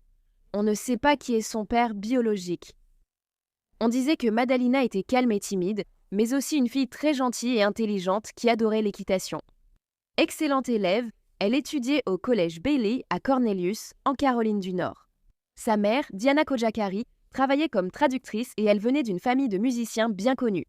En 2008, Diana avait créé un profil de rencontre en ligne sur le site Global Ladies. C'est là qu'elle a rencontré Christopher Palmiter, de 22 ans, son aîné, ils avaient échangé des emails pendant 1 à 2 ans avant que Christopher ne se rende en Moldavie pour rencontrer Diana. Le premier voyage s'est bien déroulé, surtout avec des dîners et des visites touristiques. Ensuite, Christopher est revenu une deuxième fois lorsqu'il a offert à Diana une bague de promesse. Le couple a perdu contact plusieurs années avant que Diana ne reprenne contact avec Christopher. Et même si Diana lui a dit qu'elle était récemment tombée enceinte d'un homme du coin qui ne voulait rien avoir à faire avec elle, elle et Christopher ont quand même réussi à raviver leur relation par email. Cela a ensuite amené Diana à se rendre aux États-Unis avec Madalina en décembre 2015 et juste un mois plus tard, elle et Christopher se sont mariés. Le couple, accompagné de Madalina, vivait dans une belle maison à Cornelius, en Caroline du Nord, dans un quartier assez aisé. La famille a gardé son niveau de vie grâce au travail bien payé de Christopher comme concepteur dans une entreprise d'ingénierie. Les voisins de la famille ont affirmé que, pendant les quelques années où la famille l'avait vécu là, ils voyaient rarement Diana à l'extérieur. Chaque fois que Madalina sortait pour jouer, faire du vélo ou même aller demander des bonbons à Halloween, c'était Christopher qui l'accompagnait. La relation entre la mère de Madalina, Diana Kojikari, âgée de 39 ans, et son mari de 62 ans, Christopher Palmiter, était étrange. Christopher n'avait jamais été marié auparavant, et en fait, il n'avait même pas eu de relation sérieuse depuis l'université. En plus de cela, Diana n'était pas du tout affectueuse. Elle laissait Christopher l'embrasser sur la joue avant d'aller se coucher, et si c'était une occasion spéciale, elle le laissait l'embrasser sur les lèvres. Ils n'avaient jamais eu de relation intime, et en 2018, Diana avait complètement arrêté de dormir dans la même chambre que son mari. Il existait aussi une grande différence entre les parents de Madalina concernant leurs croyances martino-spirituelles. Diana était adepte de la Kundalini, une croyance New Age qui combine l'éveil spirituel avec des pratiques de yoga. Les adeptes croient qu'une énergie féminine divine existe dans le corps et peut être éveillée grâce à la pratique tantrique, ce qui peut mener à la libération spirituelle. Diana avait même continué à adhérer à la Kundalini après que son leader aux États-Unis, Yogi Bhajan, ait été démasqué comme un imposteur et un prédateur. Christopher, en revanche, était un homme très conservateur qui avait des valeurs chrétiennes. En raison de ses pratiques spirituelles, la mère de Madalina passait moins de temps avec sa fille, même si Diana a aussi enseigné à Madalina quelques chants de Kundalini. Christopher rapporte que Diana expliquait consacrer plus de temps à pratiquer ses croyances et moins de temps avec sa fille, car elle luttait sans cesse contre des démons. En 2021, Diana veillait tard le soir pour faire des chants et des prières. Elle chantait de plus en plus vite, pensant ainsi avoir plus de contact dans la prière, ce qui pour elle équivalait à des points spirituels. En 2022, les séances de chant de Diana étaient devenues si bruyantes la nuit que Christopher disait qu'il avait souvent du mal à dormir. Il affirmait qu'elle donnait parfois l'impression de crier à plein poumon. Une fois, Diana avait même effectué un rituel sur Christopher et Madalina. Pendant ce rituel, elle avait fait asseoir son mari et sa fille sur des chaises pendant qu'elle agitait un couteau au-dessus de leur tête, disant qu'elle coupait les ficelles que des démons au-dessus d'eux avaient attachées à leur tête. De plus, Diana avait l'habitude de brûler des objets dans le foyer du jardin, y compris des choses qui ne devraient pas être brûlées, comme des mugs de voyage en acier inoxydable, des bacs à litière pour chats et des porte-manteaux en métal. Inutile de préciser que Madalina, 11 ans, n'avait pas une vie familiale normale. Mais toutes les croyances étranges de sa mère étaient-elles liées à la disparition de la fillette de 11 ans? Le dernier jour où Madalina a été vue par quelqu'un d'autre que sa famille, c'était le 21 novembre 2022 à 16h59. En descendant de son bus scolaire près de chez elle, sur Victoria Bay Drive, à quelques kilomètres de son école. 2 semaines après la dernière apparition de Madalina, le 12 décembre 2022, une conseillère scolaire s'est rendue chez elle pour demander où elle était. Avant cela, l'école avait en fait envoyé plusieurs emails et laissé 5 messages vocaux à Diana au sujet de l'endroit où se trouvait Madalina. Quand la conseillère est arrivée, personne n'a ouvert, elle a donc laissé un dossier d'absentéisme devant la porte. Dans le dossier, il était indiqué qu'il était attendu que Diana, accompagnée de sa fille Madalina, se rende à l'école le 14 décembre pour discuter des nombreuses absences de Madalina. Mais ce jour-là, la petite fille n'est pas venue à la réunion prévue, seule sa mère s'est présentée, alors la police a été contactée. Il s'est avéré que Madalina avait disparu depuis des semaines et que personne ne l'avait signalé jusqu'à présent. Dès que les autorités ont été informées, elles ont lancé une alerte pour disparition, indiquant que Madalina Kojikari avait été vue pour la dernière fois portant un jean, des chaussures Adidas rose, violettes et blanches, un t-shirt blanc et une veste. Elle mesurait 1,47 coises et pesait environ 41 kg. Les recherches ont débuté aussitôt et la police a aussi obtenu un mandat de perquisition pour la maison familiale. Diana a dit aux autorités avoir vu sa fille pour la dernière fois le 23 novembre vers 22h. Elle a dit qu'elle et Christopher s'étaient disputés ce soir-là et qu'il était parti jusqu'au Michigan pour récupérer quelques affaires chez sa famille. Le lendemain matin, jour de Thanksgiving, vers 11h30, Diana est allée voir Madalina. Elle était introuvable, mais selon Diana, elle a décidé de ne pas demander à Christopher où se trouvait Madalina. Elle ne lui a pas posé la question avant qu'il ne rentre à la maison quelques jours plus tard, le 26 novembre.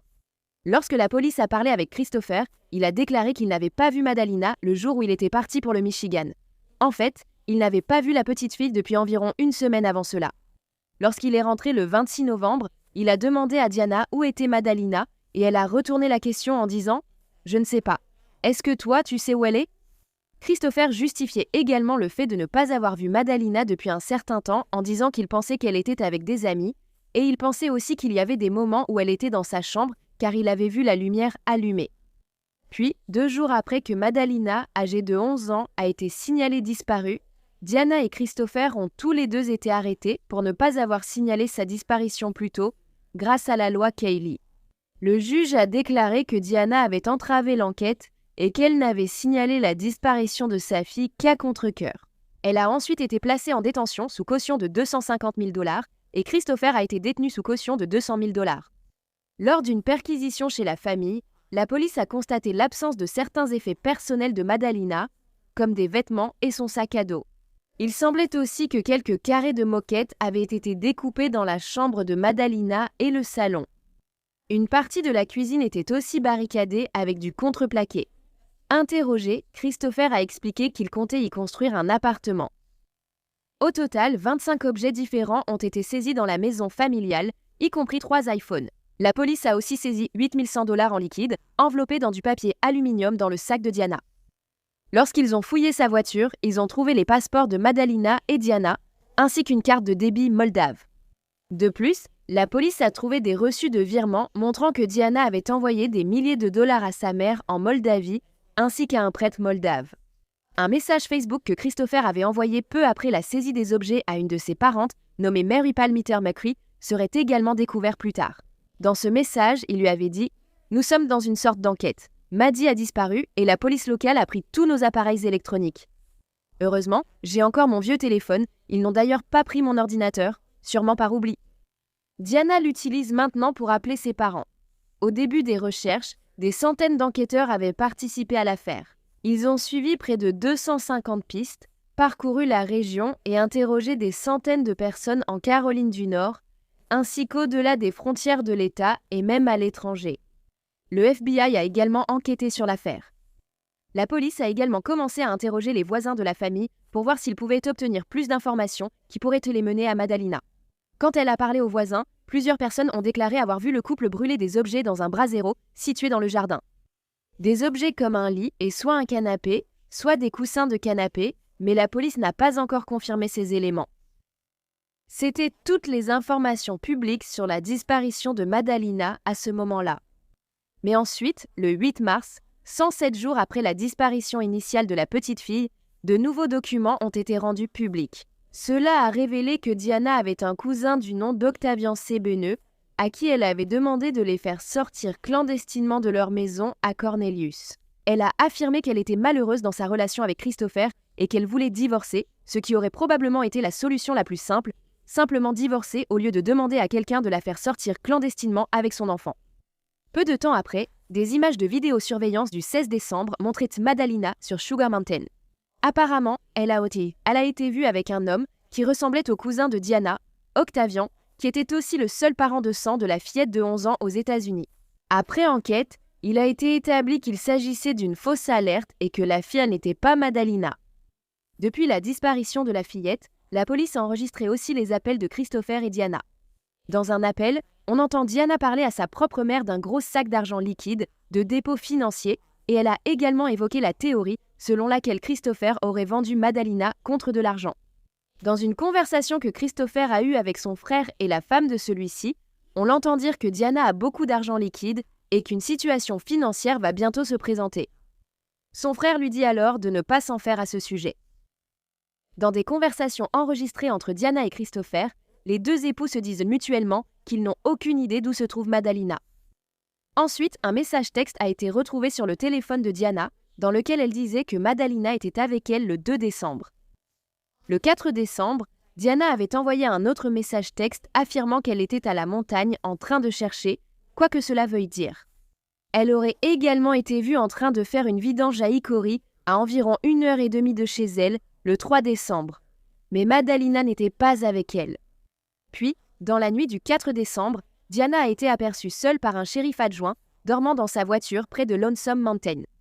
Christopher et Diana étaient désormais tous deux en prison en attendant leur procès. Et il a été découvert que pendant que Christopher était en prison, la police l'avait intentionnellement placé avec un informateur. De plus, à un moment donné pendant son séjour, ses carnets de prison ont été saisis. Diana Kojikari n'a finalement pas été jugée, car elle a plaidé coupable de ne pas avoir signalé la disparition de sa fille en temps voulu.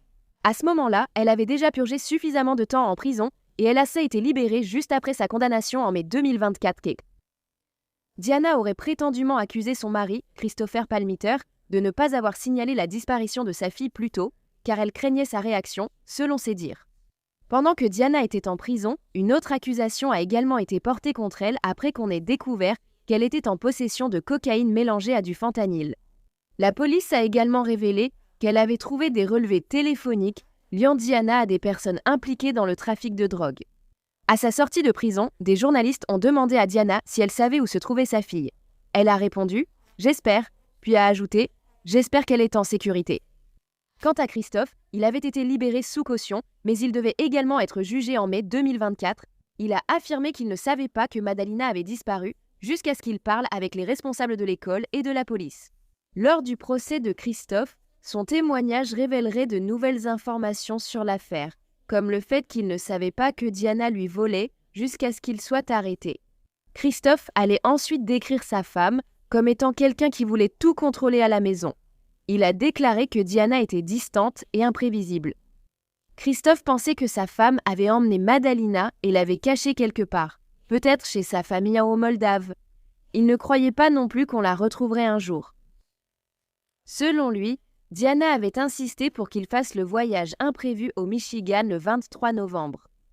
Diana lui avait demandé d'aller chercher des vêtements et d'autres affaires qui avaient été laissées au Michigan pour Madalina. Avant de partir pour le Michigan, Christophe a affirmé qu'il n'avait pas vu Madalina et que Diana lui avait dit qu'elle dormait. En temps normal, Christophe ne voyait pas beaucoup Madalina de toute façon, car il ne rentrait du travail qu'autour de 19h30. Ensuite, il repartait le lendemain matin vers 6h30, avant que Diana et Madalina ne soient généralement réveillées. La veille de son départ pour le Michigan, Christophe a dit que le 22 novembre, lui et Diana se sont disputés. C'était une grosse dispute à propos d'une tasse à café parce qu'elle avait un flocon de neige dessus, et Diana lui a dit qu'il ne pouvait y avoir aucun symbole dans sa maison. Cette dispute avait conduit Diana à prendre la tasse à café ainsi que les autres assiettes et tasses et à les jeter à la poubelle. Puis, lorsque Christophe est rentré chez lui après son voyage le 26 novembre, Diana l'a immédiatement renvoyé au magasin pour acheter de la nourriture pour leurs 10 à 15 chats. Après être revenu du magasin, il a remarqué que le bureau de Madalina était dans une position différente de celle dans laquelle il l'avait laissé. Le beau-père de Madalina a ensuite déclaré que la fillette de 11 ans sautait souvent sur un matelas rangé sous son lit. Mais à son retour de voyage, il n'entendait plus Madalina sauter sur le lit et le matelas rangé sous le lit se trouvait sur la véranda arrière. Et tout le tissu semblait avoir été brûlé. Ensuite, Christophe y avait scié le milieu du cadre dans le garage, puis s'en était débarrassé. Christophe a également dit qu'il avait trouvé plusieurs objets brûlés chez eux pendant son absence. Cela comprenait plusieurs photos de Madalina. Diana continuait alors à trouver des excuses, lui disant que Madalina était malade dans sa chambre et en laissant même du Flonase sur le comptoir de la cuisine. Pendant tout le week-end, il n'a pas vu Madalina. Pendant toute la semaine suivante, Christophe a travaillé tous les jours et rentrait tard à la maison. Un soir, il a essayé d'apporter une part de pizza à Madalina dans sa chambre, mais Diana l'en a empêché. Même si Christophe travaillait parfois chez lui, la semaine suivante, Il s'est rendu chaque jour au bureau près de Greensboro. La connexion Internet de leur maison ne fonctionnait pas et Christophe a dit que Diana l'avait déjà débranchée elle-même auparavant. Puis, le 6 décembre, Diana a laissé un mot à Christophe disant « Nous sommes partis en randonnée », faisant référence à elle et Madalina. C'était quelque chose que la mère et la fille faisaient souvent, partir ensemble en excursion à la montagne. Christophe a expliqué avoir reçu un mot d'absence injustifié de l'école de Madalina le 9 décembre et avoir dû chercher en ligne ce que signifiait truancy le lendemain. Après cela, il avait commencé à chercher Diana et Madalina, mais il n'a pu trouver ni l'une ni l'autre. Il affirme qu'il n'a pas revu Diana avant le 11 décembre et quand il l'a vue, Madalina n'était pas avec elle. Mais il ne pensait toujours pas que la fille avait disparu. Avant de recevoir la note d'absentéisme, Christophe l'avait déjà parlé avec Diana, lui demandant de voir Madalina, mais Diana avait vite changé de sujet, disant que cela ne le concernait pas. Quelques jours plus tard, quand il a redemandé des nouvelles de Madalina, Diana lui a dit qu'il n'était pas sa famille et qu'il devait en trouver une. Il avait ensuite abordé la note d'absentéisme avec Diana, mais elle ne semblait pas du tout préoccupée, même après que Christophe lui ait expliqué qu'il pourrait devoir aller au tribunal à cause de cela. Christophe a aussi suggéré à Diana qu'elle pourrait faire l'école à la maison à Madalina si elle n'était pas satisfaite de sa scolarité, puisqu'elle avait été enseignante en Moldavie. Christophe a également parlé du fait que, le 9 décembre, il avait commencé à soupçonner que sa femme allait le quitter lorsqu'il a trouvé des piles de bacs en plastique remplis d'objets de cuisine. En inspectant la maison, Christophe a vu que la moquette avait été enlevée de la chambre de Diana, ne laissant que la sous-couche. Il ne savait pas quoi en penser. Il y avait également un appel téléphonique enregistré entre Christophe et Diana, au cours duquel Diana a parlé d'une période entre mars et avril 2022. À ce moment, elle sentait sa famille en danger et avait demandé à Christophe de protéger Madalina et elle en les emmenant au Michigan. Elle lui avait demandé de cacher elle et sa fille des entités russes, qu'elle pensait la suivre. Alors Christophe et Diana étaient ensuite allés voir la famille de Christophe dans le Michigan afin d'organiser un endroit où Madalina et Diana pourraient se cacher jusqu'à ce que Diana pense que la situation avec les Russes se soit calmée. La famille de Christophe avait accepté de les aider. Cependant, Diana a refusé l'arrangement et a accusé la sœur de Christophe de les enregistrer. Cela avait alors causé de nombreux problèmes entre Christophe et Diana. Diana était aussi très paranoïaque et pensait que l'école publique de Madalina voulait la livrer à un réseau de traite. On dit aussi que Diana croyait que non seulement les Russes la surveillaient via son téléphone portable, mais elle pensait aussi que Michael Jackson le faisait. Oui, ce Michael Jackson-là, en 2022.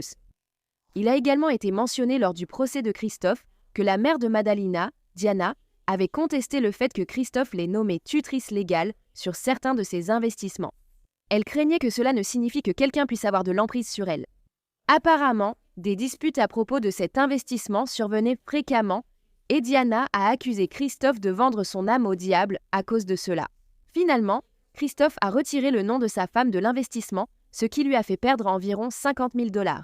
À la fin du procès, Christophe a été reconnu coupable et il a été condamné à 30 mois de probation surveillée. Quelques jours seulement après la fin du procès, il a engagé une procédure de divorce contre Diana. Maintenant, la grand-mère maternelle de Madalina pense que Christophe droguait Madalina et Diana. Et lorsque Diana s'est endormie à cause des drogues qu'il lui donnait, Christophe a emmené Madalina hors de la maison et l'a vendue pour 5 millions de $. Diana aurait apparemment dit à sa mère que Christophe les droguait depuis un certain temps, bien qu'il n'y ait aucune preuve de cela.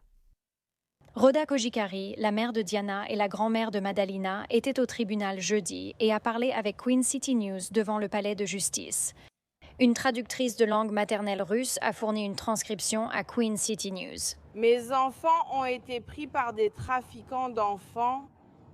Ma petite fille est vivante. Elle a été vendue avec Diana pour 5 millions de $.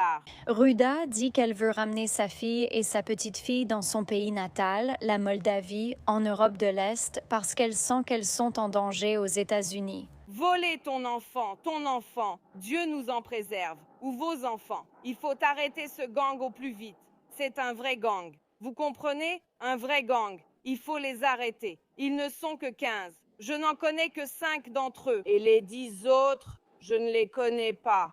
Et je pense que Madalina est chez cette personne, chez Satov. Voici Polna, une personne de 63 ans. Madalina est chez lui là-bas. C'est ce que je pense. C'est ce que je pense. Certaines personnes pensent que Diana Kojikari souffre de troubles mentaux, ce qui lui cause de graves délires, y compris celui qui lui fait croire que quelqu'un veut lui faire du mal, à elle et à Madalina, à cause d'un investissement.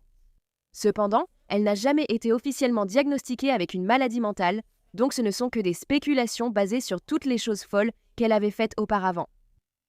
Quelques mois après que Diana Kojikari ait été libérée de prison en juin 2024, la police l'a désignée comme principale suspecte dans la disparition de sa fille. Peu de temps après, en septembre, Diana Kojikari a quitté les États-Unis. Elle avait publié sur ses réseaux sociaux une photo d'elle dans un avion avec la légende, en route depuis JFK, New York, puis vers Bucarest.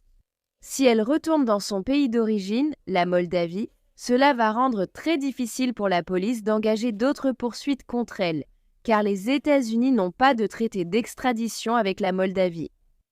Plusieurs veillées ont été organisées pour Madalina, notamment une après sa disparition, une en avril 2023 pour commémorer son 12e anniversaire, puis une en avril 2024 pour célébrer son 13e anniversaire. Madalina Kojikari est toujours portée disparue à ce jour, et toute personne ayant des informations est priée d'appeler le service de police de Cornelius au 70 489 213 63 ou le bureau d'état des enquêtes au 9 1966 24 590. Ceci est une veillée aux chandelles, partageant une lueur d'espoir pendant une période autrement sombre pour ceux qui vivent ici à Cornelius. Cela fait des semaines que Madalina Kojikari, 11 ans, a été vue pour la dernière fois et la police indique que ses parents n'ont signalé sa disparition qu'il y a seulement quelques jours. Les membres de la communauté réclament paix et réconfort. Nous avons de l'amour les uns pour les autres, affrontons le monde. Mon Dieu, ramène-la à la maison. C'est vraiment l'élan d'amour et de prière, le fait que tout le monde veuille faire partie de cela, qui nous a encore plus touchés. Et j'espère que cela aidera les parents à s'ouvrir. Cette vidéo de surveillance du bus scolaire montre la dernière fois où Madalina a été vue de façon certaine. Des amis d'enfance se rappellent encore la forte personnalité de la petite fille. À quel point elle débordait de vie. Elle était tellement pétillante. Et elle et Cameron se sont tout de suite entendus. C'était en CE1 ? Maintenant que la mère et le beau-père font tous les deux face à des accusations liées à la disparition de Madalina, les voisins craignent le pire. Quand des situations comme celle-ci se produisent, vous savez, ça soulève quelques points d'interrogation. Et je suppose que ma plus grande peur, c'est... Vous savez, moi, je n'ai pas envie de dire que ça pourrait se reproduire parce que je ne veux pas attirer ce genre d'énergie, mais c'est juste, c'est troublant. C'est une réalité troublante que quelque chose comme ça puisse arriver dans notre quartier.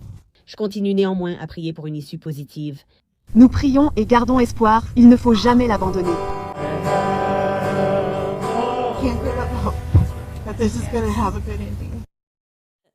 Eh bien, merci d'avoir écouté l'histoire de Madalina aujourd'hui. Je pense que sans aucune preuve supplémentaire, il est très difficile de dire exactement ce qui est arrivé à la fillette de 11 ans.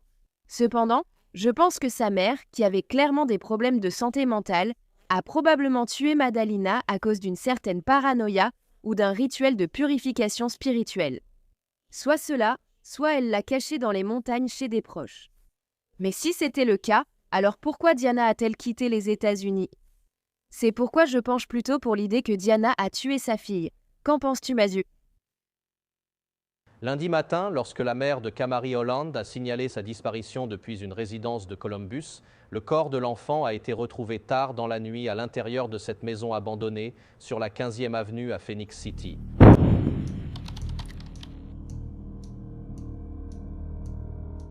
Kamari Lynell Holland est née le 23 novembre 2016 de ses parents, Corey Holland et Christy Sipple, à Columbus, en Géorgie.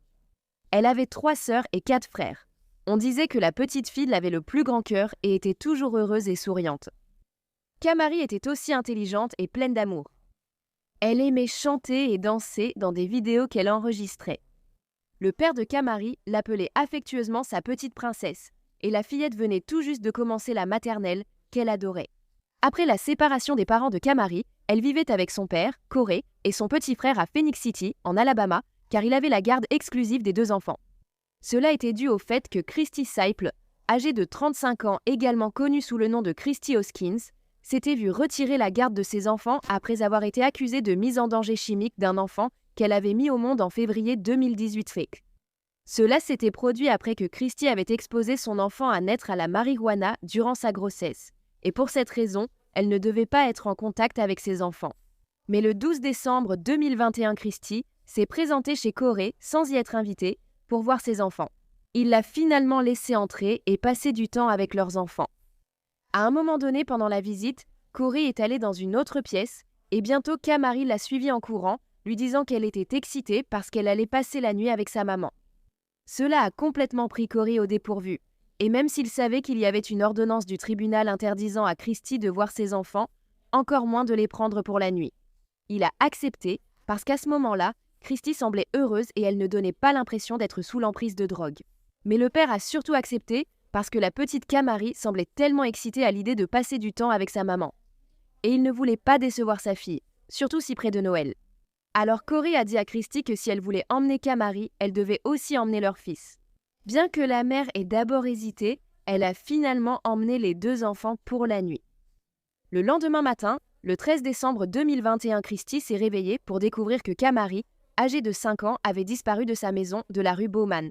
Christy a contacté les autorités et leur a dit qu'elle s'était réveillée vers 5h50 ce matin-là.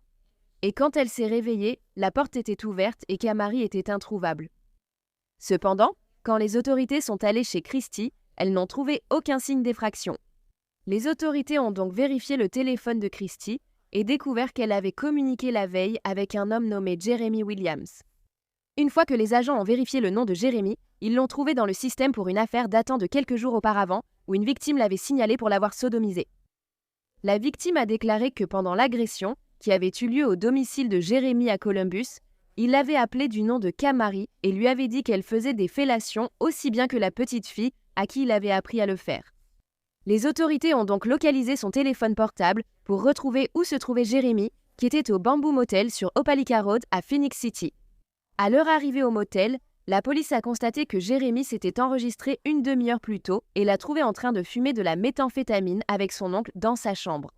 Il a été placé en garde à vue pour être interrogé. Pendant que les agents fouillaient à la maison actuelle de Jeremy à la recherche d'indices sur l'endroit où se trouvait Kamari, ils ont parlé à l'épouse de Jeremy à l'extérieur de la maison, lui expliquant qu'ils enquêtaient sur une affaire de disparition. L'épouse, avec une expression de terreur pure sur le visage, leur a alors dit que si quelque chose arrivait à cette petite fille, elle se trouverait à une adresse à Phoenix City. L'adresse dont elle parlait appartenait à une propriété abandonnée que Jeremy avait autrefois louée. La police s'est rendue à l'endroit indiqué par l'épouse de Jeremy, dans le secteur du 1600 de la 15e avenue, et lorsqu'ils s'y sont rendus, ils ont trouvé le corps de Kamari Holland, âgée de 5 ans. Allongée nue au sol du sous-sol, elle portait des marques sur tout le corps, comme si on l'avait attachée. La petite fille était en position gynécologique, comme lorsque les femmes vont chez le gynécologue, et elle avait de nombreuses blessures sur le corps, y compris des saignements entre les jambes. Il serait déterminé que Kamari avait été brutalement agressée sexuellement et que la cause de sa mort était l'asphyxie. Elle avait également de la méthamphétamine dans son organisme au moment des faits. À la suite de cette découverte, Jeremy Williams, âgé de 37 ans, a été inculpé de meurtre avec circonstances aggravantes et détenu sans possibilité de libération sous caution. Il a ensuite été décidé qu'il risquerait la peine de mort s'il était reconnu coupable de ces crimes. Puis, seulement 2 jours après la découverte du corps de sa fille, seulement 2, Christy a décidé de prendre ce qui allait être les cadeaux de Noël de Kamari et de les donner à une collecte de jouets locale. En donnant les jouets, elle a parlé à un journaliste devant la caméra et voici ses propos. Elle avait l'air d'une petite fille tellement adorable. C'était une enfant très gentille. Elle était magnifique. Âme douce, je suis vraiment désolée pour ta maman. Merci. Et ça, je vois ça, et ça m'a touchée au cœur. Alors, je me suis arrêtée. C'est ce qu'elle était. Maman, aidons-les, maman. Elle est comme ça. Elle est comme ça. Une fois, à la station-service, on a vu une famille dont une petite fille était pieds nus. Et elle a dit « Maman, on peut les aider, maman, parce que j'ai tellement de paires de chaussures à la maison, maman. Donnons-leur mes chaussures, maman. Je fais face. J'y arrive. » Les médias me font passer pour une mauvaise personne, mais ce n'est pas vrai. Je suis une maman et je n'ai rien à voir avec tout ça. Elle était ma vie. Je vivais pour elle chaque jour. C'était ma seule fille. J'avais 3 garçons et une seule fille, elle. C'est ta plus jeune. Elle était ma... Non, j'en avais un de plus après elle. J'avais mon fils après elle. C'est difficile. Je ne sais plus où j'en suis, mais je continue. Personne ne me soutient. Ils ne m'ont même pas prévenu que j'avais oublié de réserver une chambre. Le lâcher de ballon a lieu aujourd'hui. Ils n'étaient même pas venus aux funérailles. Alors, c'est toi qui décideras de ça? Je ne crois pas. Je pense que c'est tout ce que papa avait la garde. Mais... Tu sais quoi? Je suis en paix avec elle. Elle est dans mon cœur. C'est tout ce qui compte. Oui, tu as absolument raison. Je ne peux même pas imaginer ce que tu dois traverser. Mais sache que nos cœurs et nos prières sont avec toi. Et je sais qu'ici, à cette station, tu sais, on couvre toutes sortes d'actualités, mais pour une raison ou une autre, à cause de ce qui s'est passé, ça a vraiment touché beaucoup de gens. Et elle... Sur les réseaux sociaux, on ne voit que son visage. Elle était tellement aimée. Elle était tellement aimée. Maintenant, elle vivait à Phoenix City. Oui, elle vivait avec papa à Phoenix City et avec moi. Ce dimanche-là, je suis allée la chercher et il s'en est pris à elle. Je ne peux pas en parler à cause d'une interdiction judiciaire d'en parler. D'accord, nous n'allons pas vous demander d'en parler. Son école fait-elle quelque chose? Je ne suis pas sûre. Elle était à l'école 3 semaines, puis ils ont été renvoyés à cause du coronavirus, car un élève a été testé positif. Nous avons choisi de ne pas la renvoyer à l'école, pourtant elle était très intelligente et apprenait à écrire son nom en reconnaissant un K. Elle disait « Maman, c'est K-A-M-A-R-I-E ». Elle était juste, c'était la meilleure petite fille du monde, tellement intelligente, elle était fantastique. Elle était parfaite. J'ai le cœur serré pour vous, et sachez que nos prières vous accompagnent. Je sais que Tony vous a donné sa carte. Oui, j'ai déjà laissé quelques cadeaux, il m'en reste. Que j'apporterai parce que c'est ce qu'elle voudrait. C'est vraiment ce qu'elle voudrait. Et est-ce qu'il y a quelque chose que tu voudrais dire à nos téléspectateurs à propos du fait que la vie est courte? Gardez vos proches près de vous. On ne sait jamais quand ce sera la fin. Et je suis innocente. Je n'ai rien à voir avec la disparition ou le meurtre de ma fille. Je ne ferai jamais ça. Elle était toute ma vie. Évidemment, c'est ta petite fille. Exactement. Franchement, quelqu'un qui pourrait faire ça, c'est vraiment inquiétant. Vraiment malade dans sa tête. Un peu plus d'une semaine après que Kamari ait été retrouvée morte, le 25 décembre 2021, Jérémy a contacté un détective et lui a dit qu'il avait prié la veille au soir et qu'il avait beaucoup de choses à avouer avant d'être exécuté. C'est au cours de cet entretien que Jérémy a fait plusieurs aveux, y compris celui d'avoir agressé sexuellement sa belle-fille de 4 ans quotidiennement. Ensuite, il a avoué qu'il avait quelque chose à voir avec la mort de sa fille d'1 mois, Nadia Tranis Williams, qui était décédée en 2005. Jérémy vivait à North Pole, en Alaska, avec la mère du bébé qui servait dans l'armée de l'air. À l'époque, le bébé est mort d'un traumatisme causé par des coups. Alors qu'un médecin légiste avait auparavant conclu que la mort de Nadia était due à une urgence intestinale, Jérémy a maintenant admis qu'elle était en réalité causée par quelque chose qu'il avait fait au bébé. Il a dit à l'enquêteur que lorsque l'enfant pleurait, cela le mettait en colère. Alors, il frappait souvent son bébé d'1 mois et l'a jeté dans les escaliers. Apparemment, il n'avait pas compris que les bébés pleurent. L'affaire était auparavant tombée dans l'impasse parce que la police n'avait pas pu rassembler suffisamment de preuves contre Jérémy. Mais maintenant, avec cet aveu, la police de North Pole a rouvert l'enquête sur sa mort. Jérémy avait déjà été accusé de maltraitance d'enfants sans jamais être condamné. En 2009, il avait été accusé d'avoir plongé un garçon de 3 ans dans une marmite d'eau bouillante. Mais sa défense affirmait que le garçon s'était versé l'eau lui-même, et il a été acquitté en 2012. De plus, il avait été suspecté dans la disparition d'un garçon d'1 an en Alaska, mais il n'a jamais été inculpé. Et juste une semaine avant la mort de Kamari, il a plaidé coupable d'avoir giflé sa femme devant un enfant. Lors de sa confession avec l'enquêteur, Jérémy a ensuite raconté exactement ce qui s'était passé la nuit où Kamari a disparu. Selon lui, il connaissait Christy Seipel, la mère de Kamari, depuis qu'ils s'étaient rencontrés par l'intermédiaire d'un ami commun en mai 2021. Il a dit que tous les deux fumaient souvent de la méthamphétamine ensemble et avaient des relations sexuelles. Selon Jérémy, cependant, il n'a pu se permettre cette méthamphétamine que parce qu'il avait profité d'un prêt PPP pendant le Covid. La veille de la mort de Kamari, Christy avait appelé Jérémy et lui avait demandé de surveiller Kamari et son petit frère pendant qu'elle sortait pour des rendez-vous de prostitution. Selon Jérémy, il était choqué que Christy veuille même qu'il garde les enfants, étant donné qu'il lui avait déjà dit par le passé qu'il aimait commettre des actes sexuels sur des enfants. Oui, elle est idiote. Après avoir gardé les enfants, il a dit que Christy savait que Kamari allait quitter la maison avec lui. Comme ils étaient convenus auparavant qu'il paierait à Christy 2500 $ pour 1 heure avec Kamari. Cependant, il a aussi dit que ce montant avait ensuite été négocié à la baisse à seulement 1300 $. Quoi qu'il en soit, Jérémy a admis à la détective qu'il n'avait même pas l'intention de payer Christy. Il n'avait pas l'argent et savait qu'elle n'appellerait pas la police, ayant aussi commis un crime. Donc, après avoir quitté la maison de Christy, il est rentré chez lui à Columbus. Mais quand sa femme a vu qu'il avait Kamari avec lui, elle l'a obligé à quitter la maison. C'est alors que Jérémy a conduit Kamari dans la maison abandonnée de la 15e avenue à Phoenix City. En chemin, il a avoué qu'il lui avait montré de la pornographie et lui avait dit qu'elle allait devoir lui faire la même chose. Lorsque Kamari a refusé, il lui a donné un coup de poing à la tête. En arrivant à la maison abandonnée, Jérémy a reculé son véhicule jusqu'à l'appartement aussi loin que possible, car il ne voulait pas que sa tante, qui habitait à proximité, le voie. Il a ensuite fumé de la méthamphétamine et a forcé Kamari à en faire autant. Ensuite, Jérémy a forcé la petite fille à lui faire une fellation et l'a violée dans son véhicule pendant plus d'1 heure.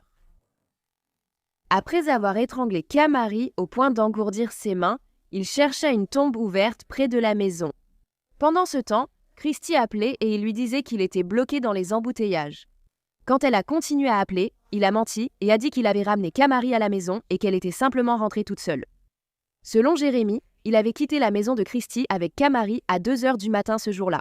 Vers 6 heures du matin, Jérémy a été vu par une caméra de surveillance quittant son domicile à Columbus, dans la rue d'Osier. Et il se dirigeait vers la maison abandonnée sur la 15e rue, où il est resté jusqu'à environ 9h55 du matin. Jérémy a aussi reconnu avoir remplacé les pneus de sa voiture pour qu'ils ne correspondent pas à ceux trouvés sur la scène du crime. Lorsque la police a saisi le téléphone portable de Jérémy, ils ont découvert qu'au moment où il avait agressé Kamari, il avait enregistré 6 vidéos différentes d'eux ensemble. Cela a entraîné des accusations supplémentaires contre lui pour production de pornographie infantile. Ces enregistrements vidéo ont également conduit à ce que ce malade soit accusé de profanation de cadavres, car il a abusé de Kamari même après sa mort et a filmé la scène. Ainsi, après les aveux de Jérémy, la mère de Kamari, Christy, a également été arrêtée. Et elle a été inculpée de meurtre au cours d'un enlèvement, de meurtre au cours d'un viol, de meurtre au cours d'un acte de sodomie, ainsi que de traite d'êtres humains en lien avec la mort de sa fille. De plus, son arrestation a eu lieu après les funérailles de Kamari, mais Christy n'y a pas assisté. Le père de Kamari, Corey Holland, a publié une déclaration en son nom et au nom de sa famille après l'arrestation de Christy, et il a dit « La douleur que Christy a causée en arrachant Kamari à nos vies ne cessera jamais. Nous sommes heureux de voir qu'elle a été arrêtée. Nous sommes un pas plus près de la justice pour Kamari. Nous espérons que justice sera rendue. Christy devrait recevoir la peine maximale possible. C'est un monstre. Une vraie mère protège et serait prête à mourir pour ses enfants. Christy est un monstre.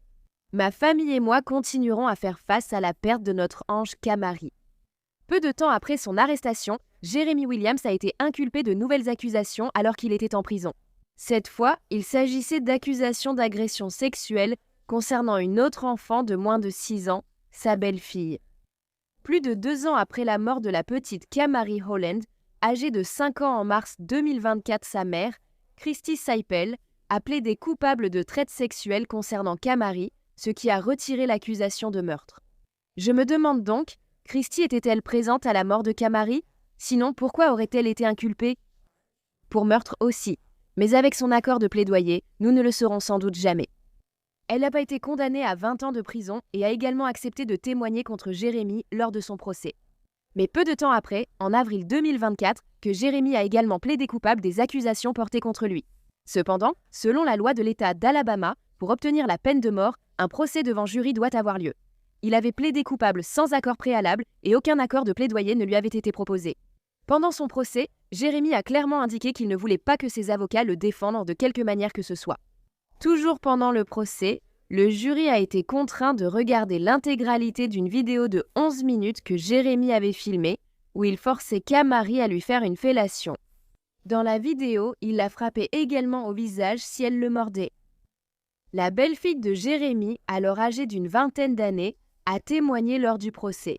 Et elle a dit au jury que Jérémy l'avait violée et agressée alors qu'elle n'avait que 4 ans. Elle n'en avait jamais parlé à personne, pas même à sa propre mère. Cela jusqu'à ce qu'une enquêtrice la contacte en décembre 2021 après les aveux de Jérémy. Il y avait aussi une victime de 9 ans qui serait la fille de la cousine de Jérémy et qui devait témoigner au procès. Elle a parlé de ce que Jérémy lui avait fait par le passé, disant qu'il lui avait fait du mal lorsqu'il l'avait emmenée à l'hôtel ou chez un autre membre de la famille à plusieurs reprises. La mère de la victime ferait également une déclaration dans laquelle elle disait qu'elle ne pardonnerait pas à Jérémy tant que les choses qu'il avait faites à Kamari et à sa fille ne lui seraient pas infligées à lui aussi. Et cet homme est l'un des types les plus malades dont j'ai jamais entendu parler, donc il mériterait chaque seconde de cela. Après 3 semaines de procès, le jury a reconnu Jérémy coupable de 4 chefs passibles de la peine de mort. Un pour le meurtre d'un enfant de moins de 14 ans, un autre parce que sa mort est survenue lors d'un enlèvement, un autre parce que cela s'est produit au cours d'un viol, et enfin parce que cela a eu lieu lors d'un acte de sodomie. Il a ensuite été condamné à mort et se trouve maintenant dans le couloir de la mort à la prison d'État de Holman. En octobre 2024, Jérémy a fait appel de sa condamnation. Mais bonne chance avec ça, mon gars. Les funérailles du petit Kamari ont eu lieu le 22 décembre 2021 à la maison funéraire Taylor à Phoenix City. Elle a ensuite été enterrée au Sunset Memorial Gardens, également à Phoenix, où après la cérémonie, la famille de Kamari a relâché des colombes blanches dans les airs en sa mémoire. En décembre 2024, le père de Kamari, Corey Holland, a invité la communauté à se réunir une fois de plus pour célébrer, honorer et se souvenir de la petite Kamari. Il a également fait une déclaration dans laquelle il a dit « J'ai perdu ma paix, un morceau de mon cœur, un morceau de mon esprit. La vie telle que je l'imaginais m'a été arrachée et elle ne sera plus jamais la même. Perdre Kamari, je n'ai même pas les mots. Ça m'a pratiquement détruite. » Il a ajouté que s'il pouvait parler à sa princesse, il lui dirait « Kamari, tu manques à papa. Tu me manques quand tu te réveillais la nuit et me donnais des coups de pied dans le dos. Tout me manque chez toi, et je sais juste que l'amour que j'aurai pour toi et que j'aurai toujours pour toi, je le transmettrai à tes frères et sœurs. »